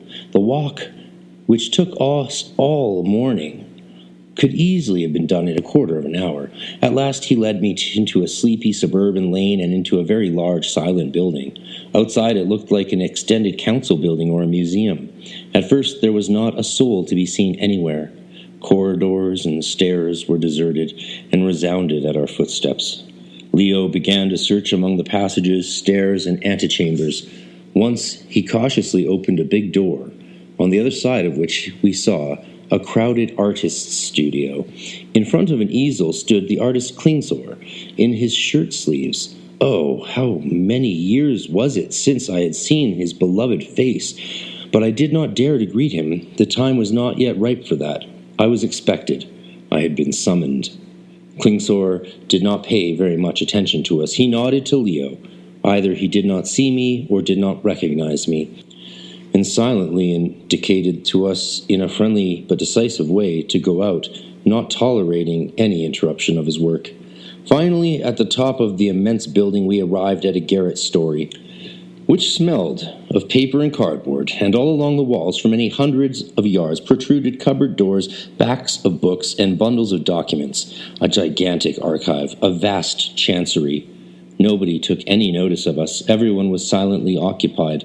It seemed to me as if the whole world, including the starry heavens, was governed or at least recorded and observed from there. For a long time we stood there and waited. Many archive and library officials hastened around us silently with catalog dockets and numbers in their hands. Ladders were placed in position and mounted. Lifts and small trucks were carefully and quietly set into motion. Finally, Leo began to sing. I listened to the tune, deeply moved. It had once been very familiar to me. It was the melody of one of our League songs. At the sound of the song, everything immediately sprang into motion. The officials drew back. The hall extended into dusky remoteness, and industrious people, small and unreal, worked in the gigantic archive region in the background. The foreground, however, was spacious and empty. The hall extended to an impressive length. In the middle, arranged in strict order, there were many benches, and partly from the background and partly out of the numerous doors came many officials who slowly approached the benches and one by one sat down on them. One row of benches after the other was slowly filled. The structure of benches gradually rose and culminated in a high throne which was not yet occupied. The solemn synedrium was crowded right up to the throne. Leo looked at me with a warning glance to be patient, silent, and respectful, and disappeared amongst the crowd. All of a sudden he was gone, and I could no longer see him. But here and there, amidst the officials who assembled around the high throne, I perceived familiar faces, serious or smiling. I saw the figure of Albertus Magnus, the ferryman Vasudeva, the artist Klingsor, and others. At last it became quiet, and the speaker stepped forward. Small and alone I stood before the high throne, prepared for everything, in a state of great anxiety, but also in full accord with what would take place and be resolved here. Clearly and evenly the speaker's voice rang through the hall. "Self-accusation of a deserter League brother," I heard him announce. My knees trembled. It was a question of my life. But it was right that it should be so. Everything must now be put in order. The speaker continued. "Is your name H.H.? Did you join the march through Upper Swabia and in the festival at Bremgarten? Did you desert your colors shortly after Morbio Inferiore? Did you confess that you wanted to write a story of the journey to the East? Did you consider yourself hampered by your vow of silence about the League's secrets? I answered question after question with yes, even those which were incomprehensible and terrifying to me. The officials conferred in whispers and with gestures for a short time. Then the speaker stepped forward again and announced, "The self-accuser is herewith empowered to reveal publicly every law and secret of the League which is known to him. Moreover, the whole of the League's archives are placed at his disposal for his work." The speaker drew back. The officials disbanded and again slowly disappeared, some into the background of the hall and some through the exits. There was complete silence in the large hall. I was looking anxiously around me when I saw something lying on one of the chancery documents which seemed familiar to me. When I picked it up, I recognized my work, my delicate offspring, the manuscript I had commenced, The Story of the Journey to the East by H.H. was inscribed on the blue envelope. I seized it and read the small, close, handwritten, oft-times crossed-out and corrected pages. In haste, eager to work, I was overwhelmed with the feeling that now at last, with approval from higher quarters, indeed assistance, I was to be allowed to complete my task. When I considered that no vow any longer bound me, that I had access to the archives, to those immense treasure chambers, my task seemed to me greater and more worthwhile than ever. However, the more pages I read of my handwriting, the less did I like the manuscript. Even in my former most despondent hours, it had never seemed so futile, so absurd to me as now. Everything seemed so confused and stupid. The clearest relationships were distorted, the most obvious were forgotten, the trivial and the unimportant pushed into the foreground. It must be written again, right from the beginning.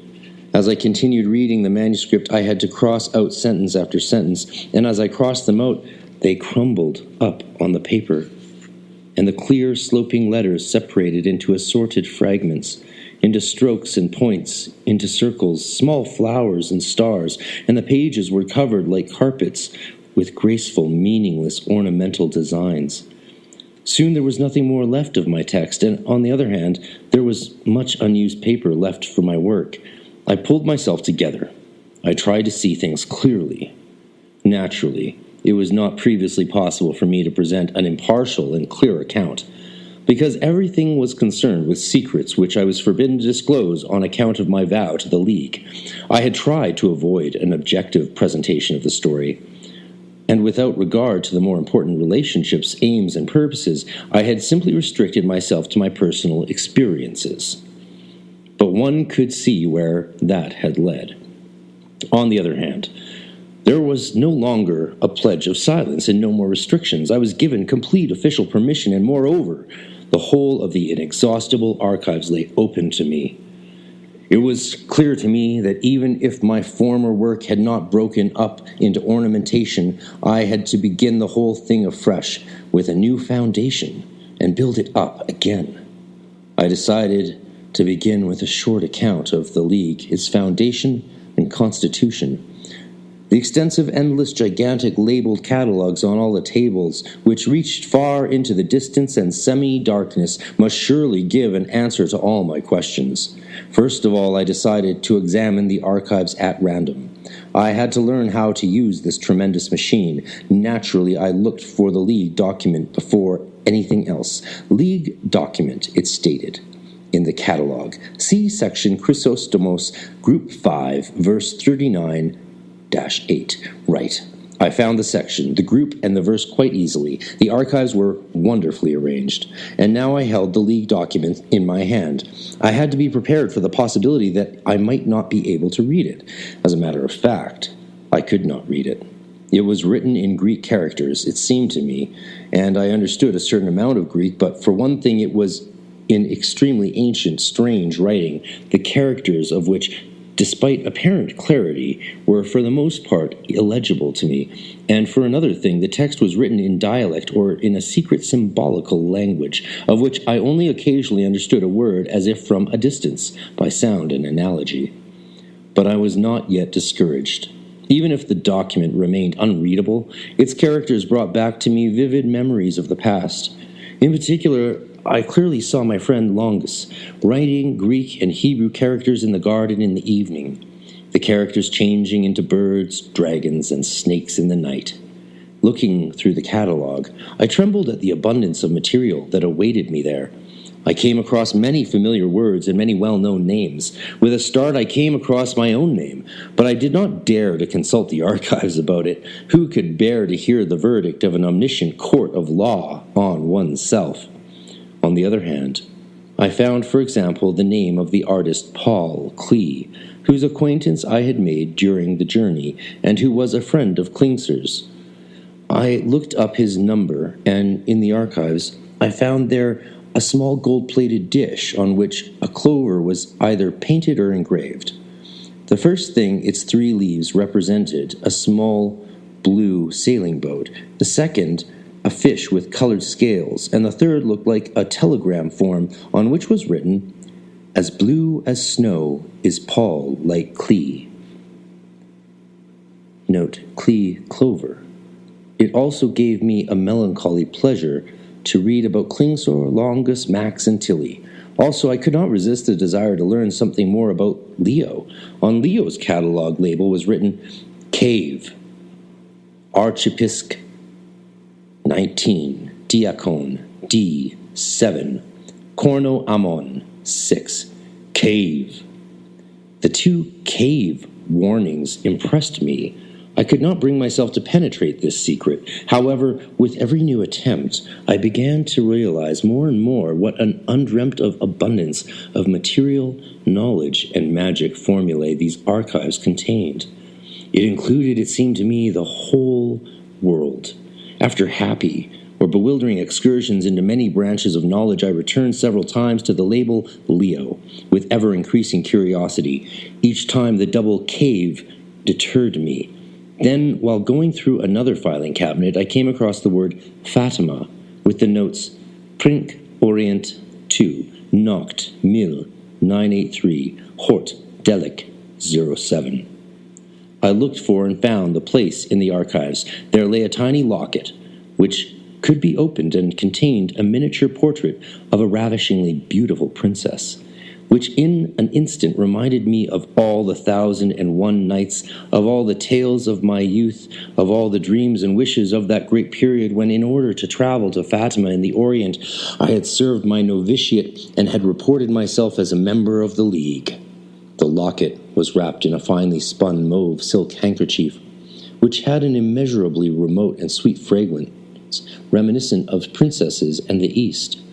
As I inhaled this remote, rare magic fragrance, I was suddenly and powerfully overwhelmed with the realization of the sweet magic which had enveloped me when I commenced my pilgrimage to the East, and how the pilgrimage was shattered by treacherous and, in fact, unknown obstacles. How the magic had then vanished more and more, and what desolation, disillusionment, and barren despair since had been my life's breath, my food and drink.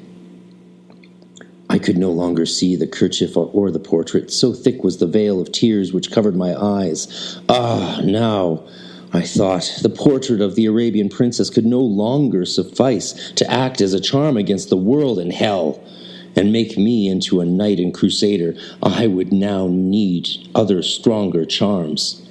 But how sweet, how innocent, how blissful had been that dream which had haunted my youth, which had made me a storyteller, a musician, and a novitiate, and had led me to Morbio. Sounds awakened me from my meditation. From all sides, the unending spaciousness of the archive chamber confronted me eerily.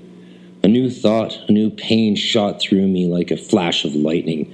I, in my simplicity, wanted to write the story of the League. I, who could not decipher or understand 1,000th part of those millions of scripts, books, pictures, and references in the archives, humbled, unspeakably foolish, unspeakably ridiculous, not understanding myself, feeling extremely small. I saw myself standing in the midst of this thing which I had been allowed to play a little in order to make me realize what the League was and what I was myself. The officials came through the numerous doors in enormous numbers. I could still recognize many of them through my tears. I recognized Jupp, the magician. I recognized Lindhorst, the archivist. I recognized Mozart dressed as Pablo.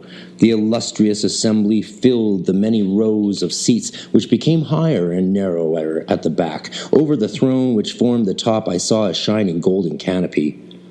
The speaker stepped forward and announced, "The League is ready to pass judgment through its officials on the self-accuser H, who felt bound to keep silent about League secrets, and who has now realized how strange and blasphemous was his intention to write the story of a journey to which he was not equal, and an account of the League in whose existence he no longer believed and to which he had become unfaithful."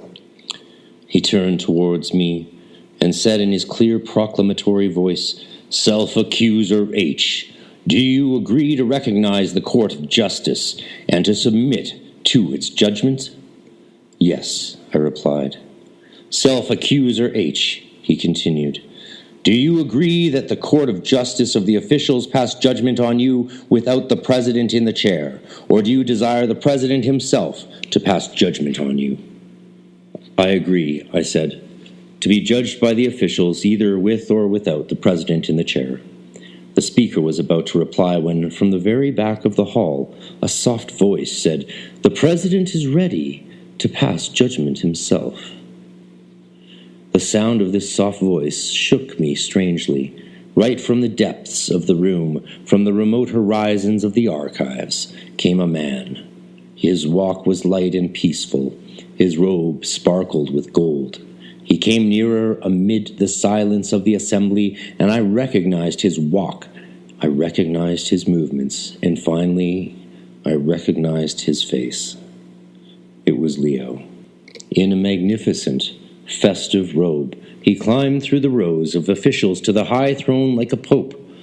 Like a magnificent, rare flower, he carried the brilliance of his attire up the stairs. Each row of officials rose to greet him as he passed. He bore his radiant office conscientiously, humbly, dutifully, as humbly as a holy pope or patriarch bears his insignia.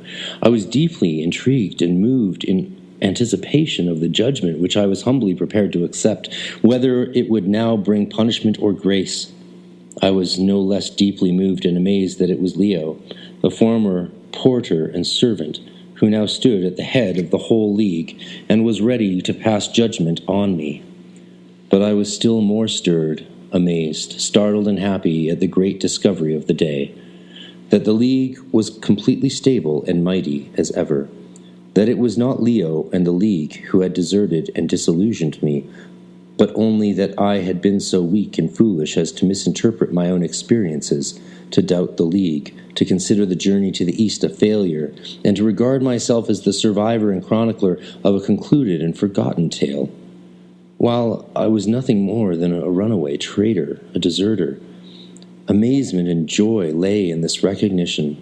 I stood there, small and humble, at the foot of the high throne, from which I had once been accepted as a brother of the League, from which I had once undergone my novitiate ceremony, had received the League ring, and had immediately been sent to the servant Leo on the journey. And in the middle of everything, I was aware of a new sin, a new inexplicable loss, a new shame. I no longer possessed the League ring. I had lost it. I did not know when or where, and I had not missed it once until this day. Meantime, the president, the golden-clad Leo, began to speak in his beautiful, gentle voice. His words reached me gently and comfortingly, as gentle and comforting as sunshine. "The self-accuser," came the words from the high throne, "has had the opportunity to rid himself of some of his errors. There is much to be said against him. It may be conceivable and very excusable that he was unfaithful to the League, that he reproached the League with his own failings and follies, that he doubted its continuation, that he had the strange ambition to become the historian of the League. All this does not weigh heavily against him. They are, if the self-accuser will permit me the phrase, only novitiate stupidities. They can be dismissed with a smile." I breathed deeply, and a faint smile passed over the whole of the illustrious assembly. That the most serious of my sins, even my illusion that the League no longer existed and that I was the only disciple left, were only regarded by the president as stupidities, as trifles, was a tremendous relief to me, and at the same time sent me most definitely back to my starting point. But, Leo continued, with his gentle voice, now sad and serious, there are many more serious offenses imputed to the defendant, and the worst of them is that he does not stand as self-accuser for these sins, but appears to be unaware of them.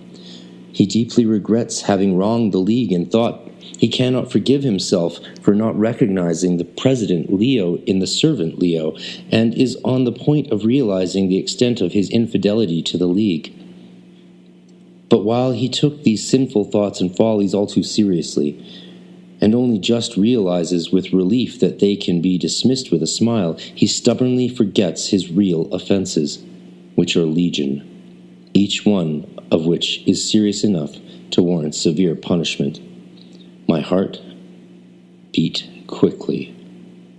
Leo turned towards me. Defendant H, later you will have insight to your errors, and you will also be shown how to avoid them in the future.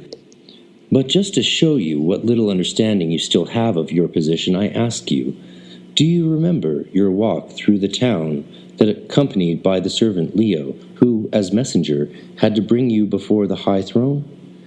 Yes, you remember. And do you remember how we passed the town hall, the church of St. Paul, and the cathedral, and how the servant Leo entered the cathedral in order to kneel and pray a while? And how you not only refrained from entering with me to perform your devotions in accordance with the fourth precept of your League vow, but how you remained outside, impatient and bored, waiting for the end of the tedious ceremony which seemed so unnecessary to you, which was nothing more to you than a disagreeable test of your egoistic impatience. Yes, you remember. By your behavior at the cathedral gate alone, you have already trampled on the fundamental requirements and customs of our League. You have slighted religion. You have been contemptuous towards a League brother. You have impatiently rejected an opportunity and invitation to prayer and meditation. These sins would be unforgivable were there not special extenuating circumstances in your case. He had now struck home. Everything would now be said. There would be no more secondary issues, no more mere stupidities. He was more than right. He had struck at my heart. We do not want to count up all the defendant's errors, continued the president. He is not going to be judged according to the letter, and we know that it only needed our reminder to awaken the defendant's conscience and make him a repentant self-accuser. Just the same, self-accuser H, I would advise you to bring some of your other acts before the judgment of your conscience. Must I remind you of the evening when you visited the servant Leo and wished to be recognized by him as a League brother, although this was impossible, for you had made yourself unrecognizable as a League brother? Must I remind you of things which you yourself said to the servant Leo, about the sale of your violin, about the dreadful, stupid, narrow, suicidal life which you have led for years? There is still one more thing, League Brother H, about which I should not keep silent. It is quite possible that the servant Leo did you an injustice that evening. Let us suppose that he did. The servant Leo was perhaps too strict, perhaps too rational, perhaps he did not show enough forbearance and sympathy towards you and your circumstances. But there are higher authorities and more infallible judges than the servant Leo.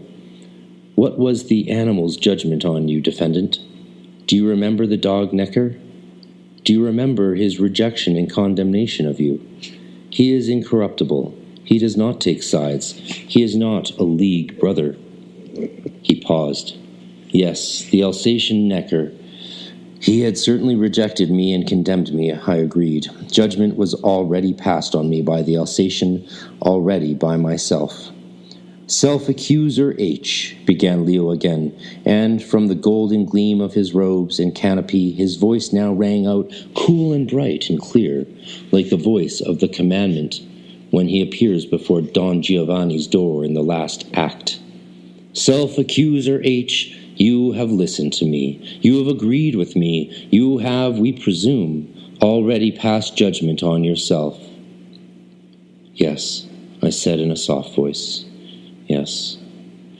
"It is, we presume, an unfavorable judgment which you have passed on yourself." "Yes," I whispered. Leo then rose from the throne and gently stretched out his arms. "I now turn to you, my officials. You have heard and know how things have been with League Brother H.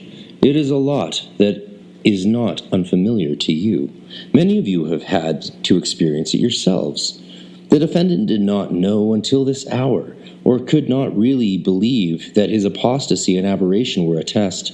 For a long time he did not give in. He endured it for many years, knowing nothing about the League, remaining alone, and seeing everything in which he believed in ruins. Finally, he could no longer hide and contain himself. His suffering became too great, and you know that as soon as his suffering becomes acute enough, one goes forward. Brother H was led to despair in his test, and despair is the result of each earnest attempt to understand and vindicate human life. Despair is the result of each earnest attempt to go through life with virtue, justice, and understanding, and to fulfill their requirements. Children live on one side of despair, the awakened on the other side. Defendant H is no longer a child and is not yet fully awakened. He is still in the midst of despair. He will overcome it and thereby go through his second novitiate. We welcome him anew into the League, the meaning of which he no longer claims to understand. We give back to him his lost ring, which the servant Leo has kept for him. The speaker then brought the ring, kissed me on the cheek, and placed the ring on my finger. Hardly had I looked at the ring, hardly had I felt its metallic coolness on my fingers, when 1,000 things occurred to me, 1,000 inconceivable acts of neglect. Above all, it occurred to me that the ring had 4 stones at equal distance apart, and that it was a rule of the League and part of the vow to turn the ring slowly on the finger at least once a day, and at each of the 4 stones to bring to mind one of the 4 basic precepts of the vow. I had not only lost the ring and had not once missed it, but during all those dreadful years I had also no longer repeated the 4 basic precepts or thought of them. Immediately I tried to say them again inwardly. I had an idea what they were. They were still within me. They belonged to me as does a name which one will remember in a moment, but at that particular moment cannot be recalled. No, it remained silent within me. I could not repeat the rules. I had forgotten the wording. I had forgotten the rules. For many years I had not repeated them. For many years I had not observed them and held them sacred, and yet I had considered myself a loyal League brother. The speaker patted my arm kindly when he observed my dismay and deep shame. Then I heard the president speak again. "Defendant and self-accuser H, you are acquitted, but I have to tell you that it is the duty of a brother who is acquitted in such a case to enter the ranks of the officials and occupy one of their seats as soon as he has passed a test of his faith and obedience. He has the option of choosing the test. Now, Brother H, answer my questions. Are you prepared to tame a wild dog as a test of your faith?" I drew back in horror. "No, I could not do it," I cried, moving away. "Are you prepared and willing to burn the League's archives immediately at our command, as our speaker burns a portion of them now before your eyes?" The speaker stepped forward, plunged his hands into the well-arranged filing cabinets, drew out both hands full of papers, many hundreds of papers, and to my horror burnt them over a coal pan. "No," I said, drawing back, "I could not do that either." "Cave, Frater," cried the president. "Take heed, impetuous brother. I have begun with the easiest tasks which require the smallest amount of faith. Each succeeding task will be increasingly difficult. Answer me. Are you prepared and willing to consult our archives about yourself? I went cold and held my breath. But I had understood. Each question would become more and more difficult. There was no escape except into what was still worse. Breathing deeply, I stood up and said yes. The speaker led me to the tables where the hundreds of filing cabinets stood. I looked for and found the letter H. I found my name, and indeed, first of all, that of my ancestor, Eoben, who 400 years ago had also been a member of the League. Then there was my own name, with the comment, Chatorum, R, Jest, XC, Civ, Calv, Infid, 49. The sheet shook in my hand. Meanwhile, the officials rose from their seats, one after the other, held out their hands to me, looked me straight in the face, then went away. The high throne was vacated, and, last of all, the president descended the throne, held out his hand to me, looked me in the face, smiled his pious, kind bishop's smile, and left the hall, last of all. I remained there alone, the note in my hand to refer to the archives for information. I could not immediately bring myself to take the step of consulting the archives about myself. I stood hesitating in the empty hall and saw extending for a long way the boxes, cupboards, pigeonholes, and cabinets, the accumulation of all the worthwhile knowledge to which I could ever gain access. Yet as much from fear of seeing my own record sheet as from a burning desire for knowledge, I allowed my own affairs to wait a little in order to learn first about one thing and another which was important to me and my story of the journey to the East. To be sure, I had long really known that my story had already been condemned and disposed of, and that I should never finish writing it. Just the same, I was curious. I noticed a badly filed memorandum, projecting from amongst the others in one of the filing cabinets. I went towards it and drew out the memorandum on which was written, Morbio inferiore. No other catchword could have expressed the extent of my curiosity more briefly and accurately. With my heart beating quickly, I looked up the place in the archives. It was a section of the archives which contained a rather large number of papers. On the top lay a copy of a description of the Morbio Gorge, taken from an old Italian book. Then there was a quarto sheet, with short notes on the part which Morbio had played in the history of the League. All the notes referred to the journey to the East, and indeed to the base and group to which I had belonged. Our group, it was recorded here, had arrived at Morbio on its journey. There it was submitted to a test which it did not pass, namely the disappearance of Leo. Although the League's rules should have guided us, and although even in the event of a League group remaining without a leader, the precepts held good and had been inculcated in us at the beginning of the journey, yet from the moment our whole group discovered the disappearance of Leo, it had lost its head and faith, had entertained doubts and entered into futile arguments. In the end, the whole group, contrary to the spirit of the League, had broken up into factions and disbanded.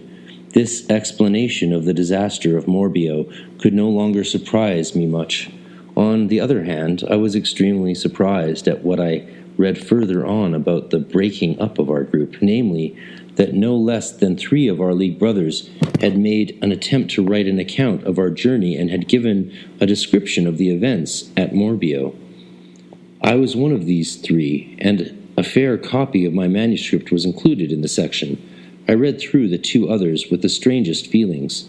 Basically, both writers described the events of that day not very differently from the way I had done, and yet how different they seemed to me.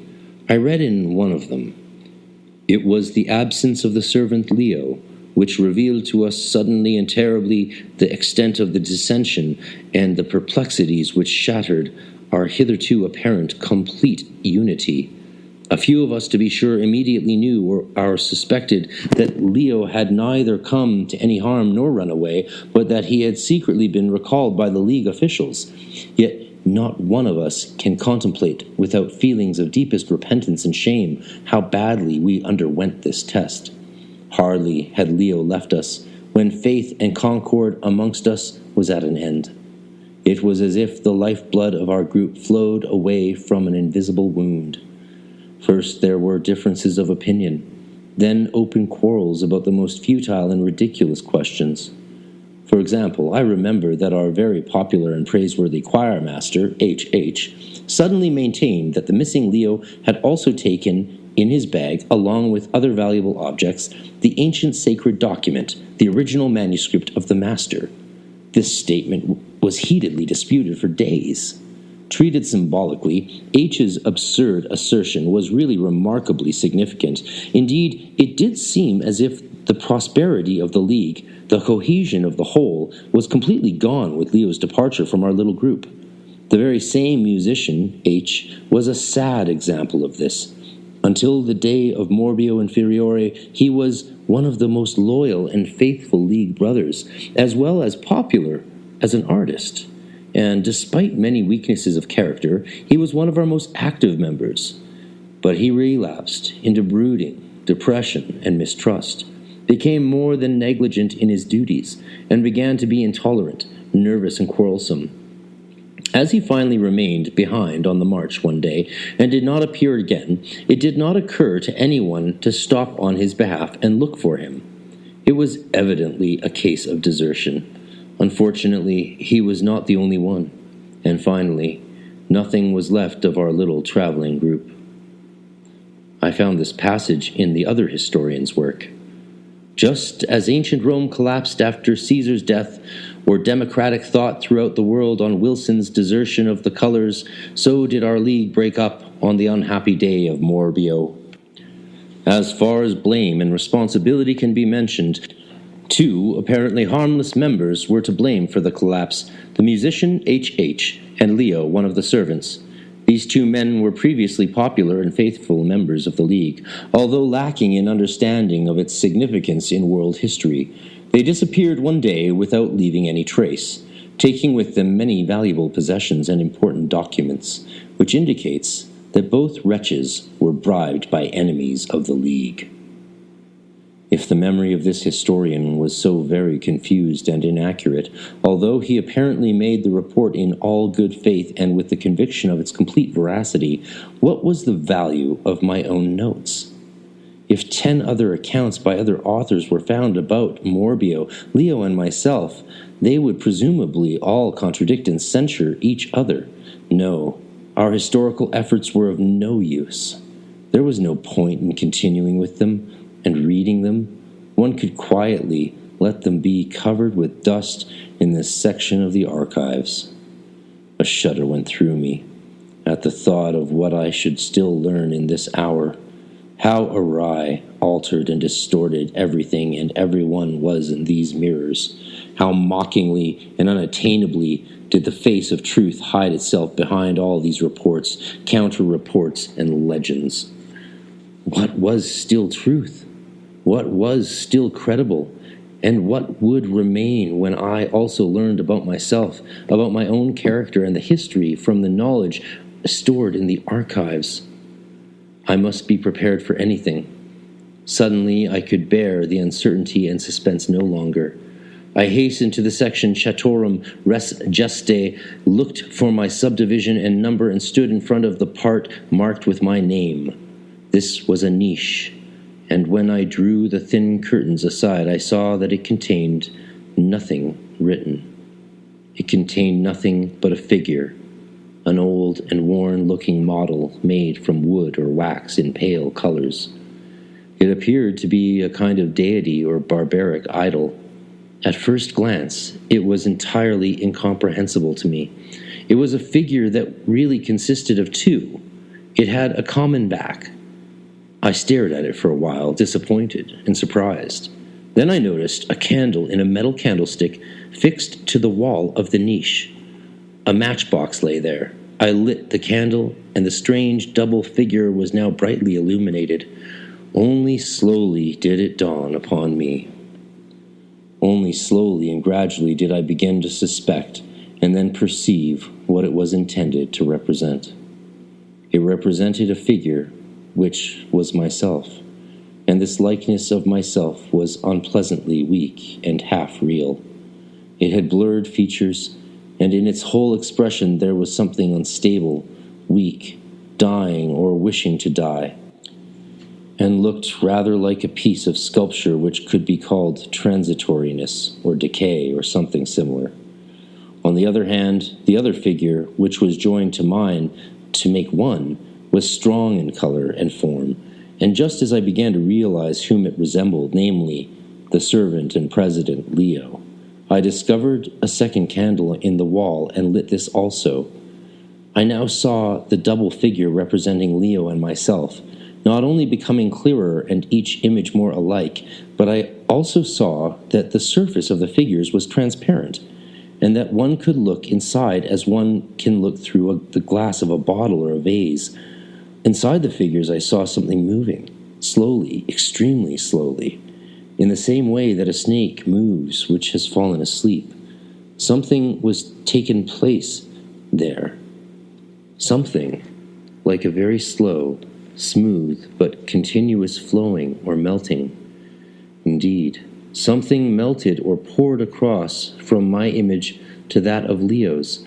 I perceived that my image was in the process of adding to and flowing into Leo's, nourishing and strengthening it. It seemed that in time all the substance from one image would flow into the other and only one would remain. Leo, he must grow, I must disappear. As I stood there and looked and tried to understand what I saw, I recalled a short conversation that I had once had with Leo during the festive days at Heimgarten. We had talked about the creations of poetry being more vivid and real than the poets themselves. The candles burned low and went out. I was overcome by an infinite weariness and desire to sleep, and I turned away to find a place where I could lie down and sleep. The end.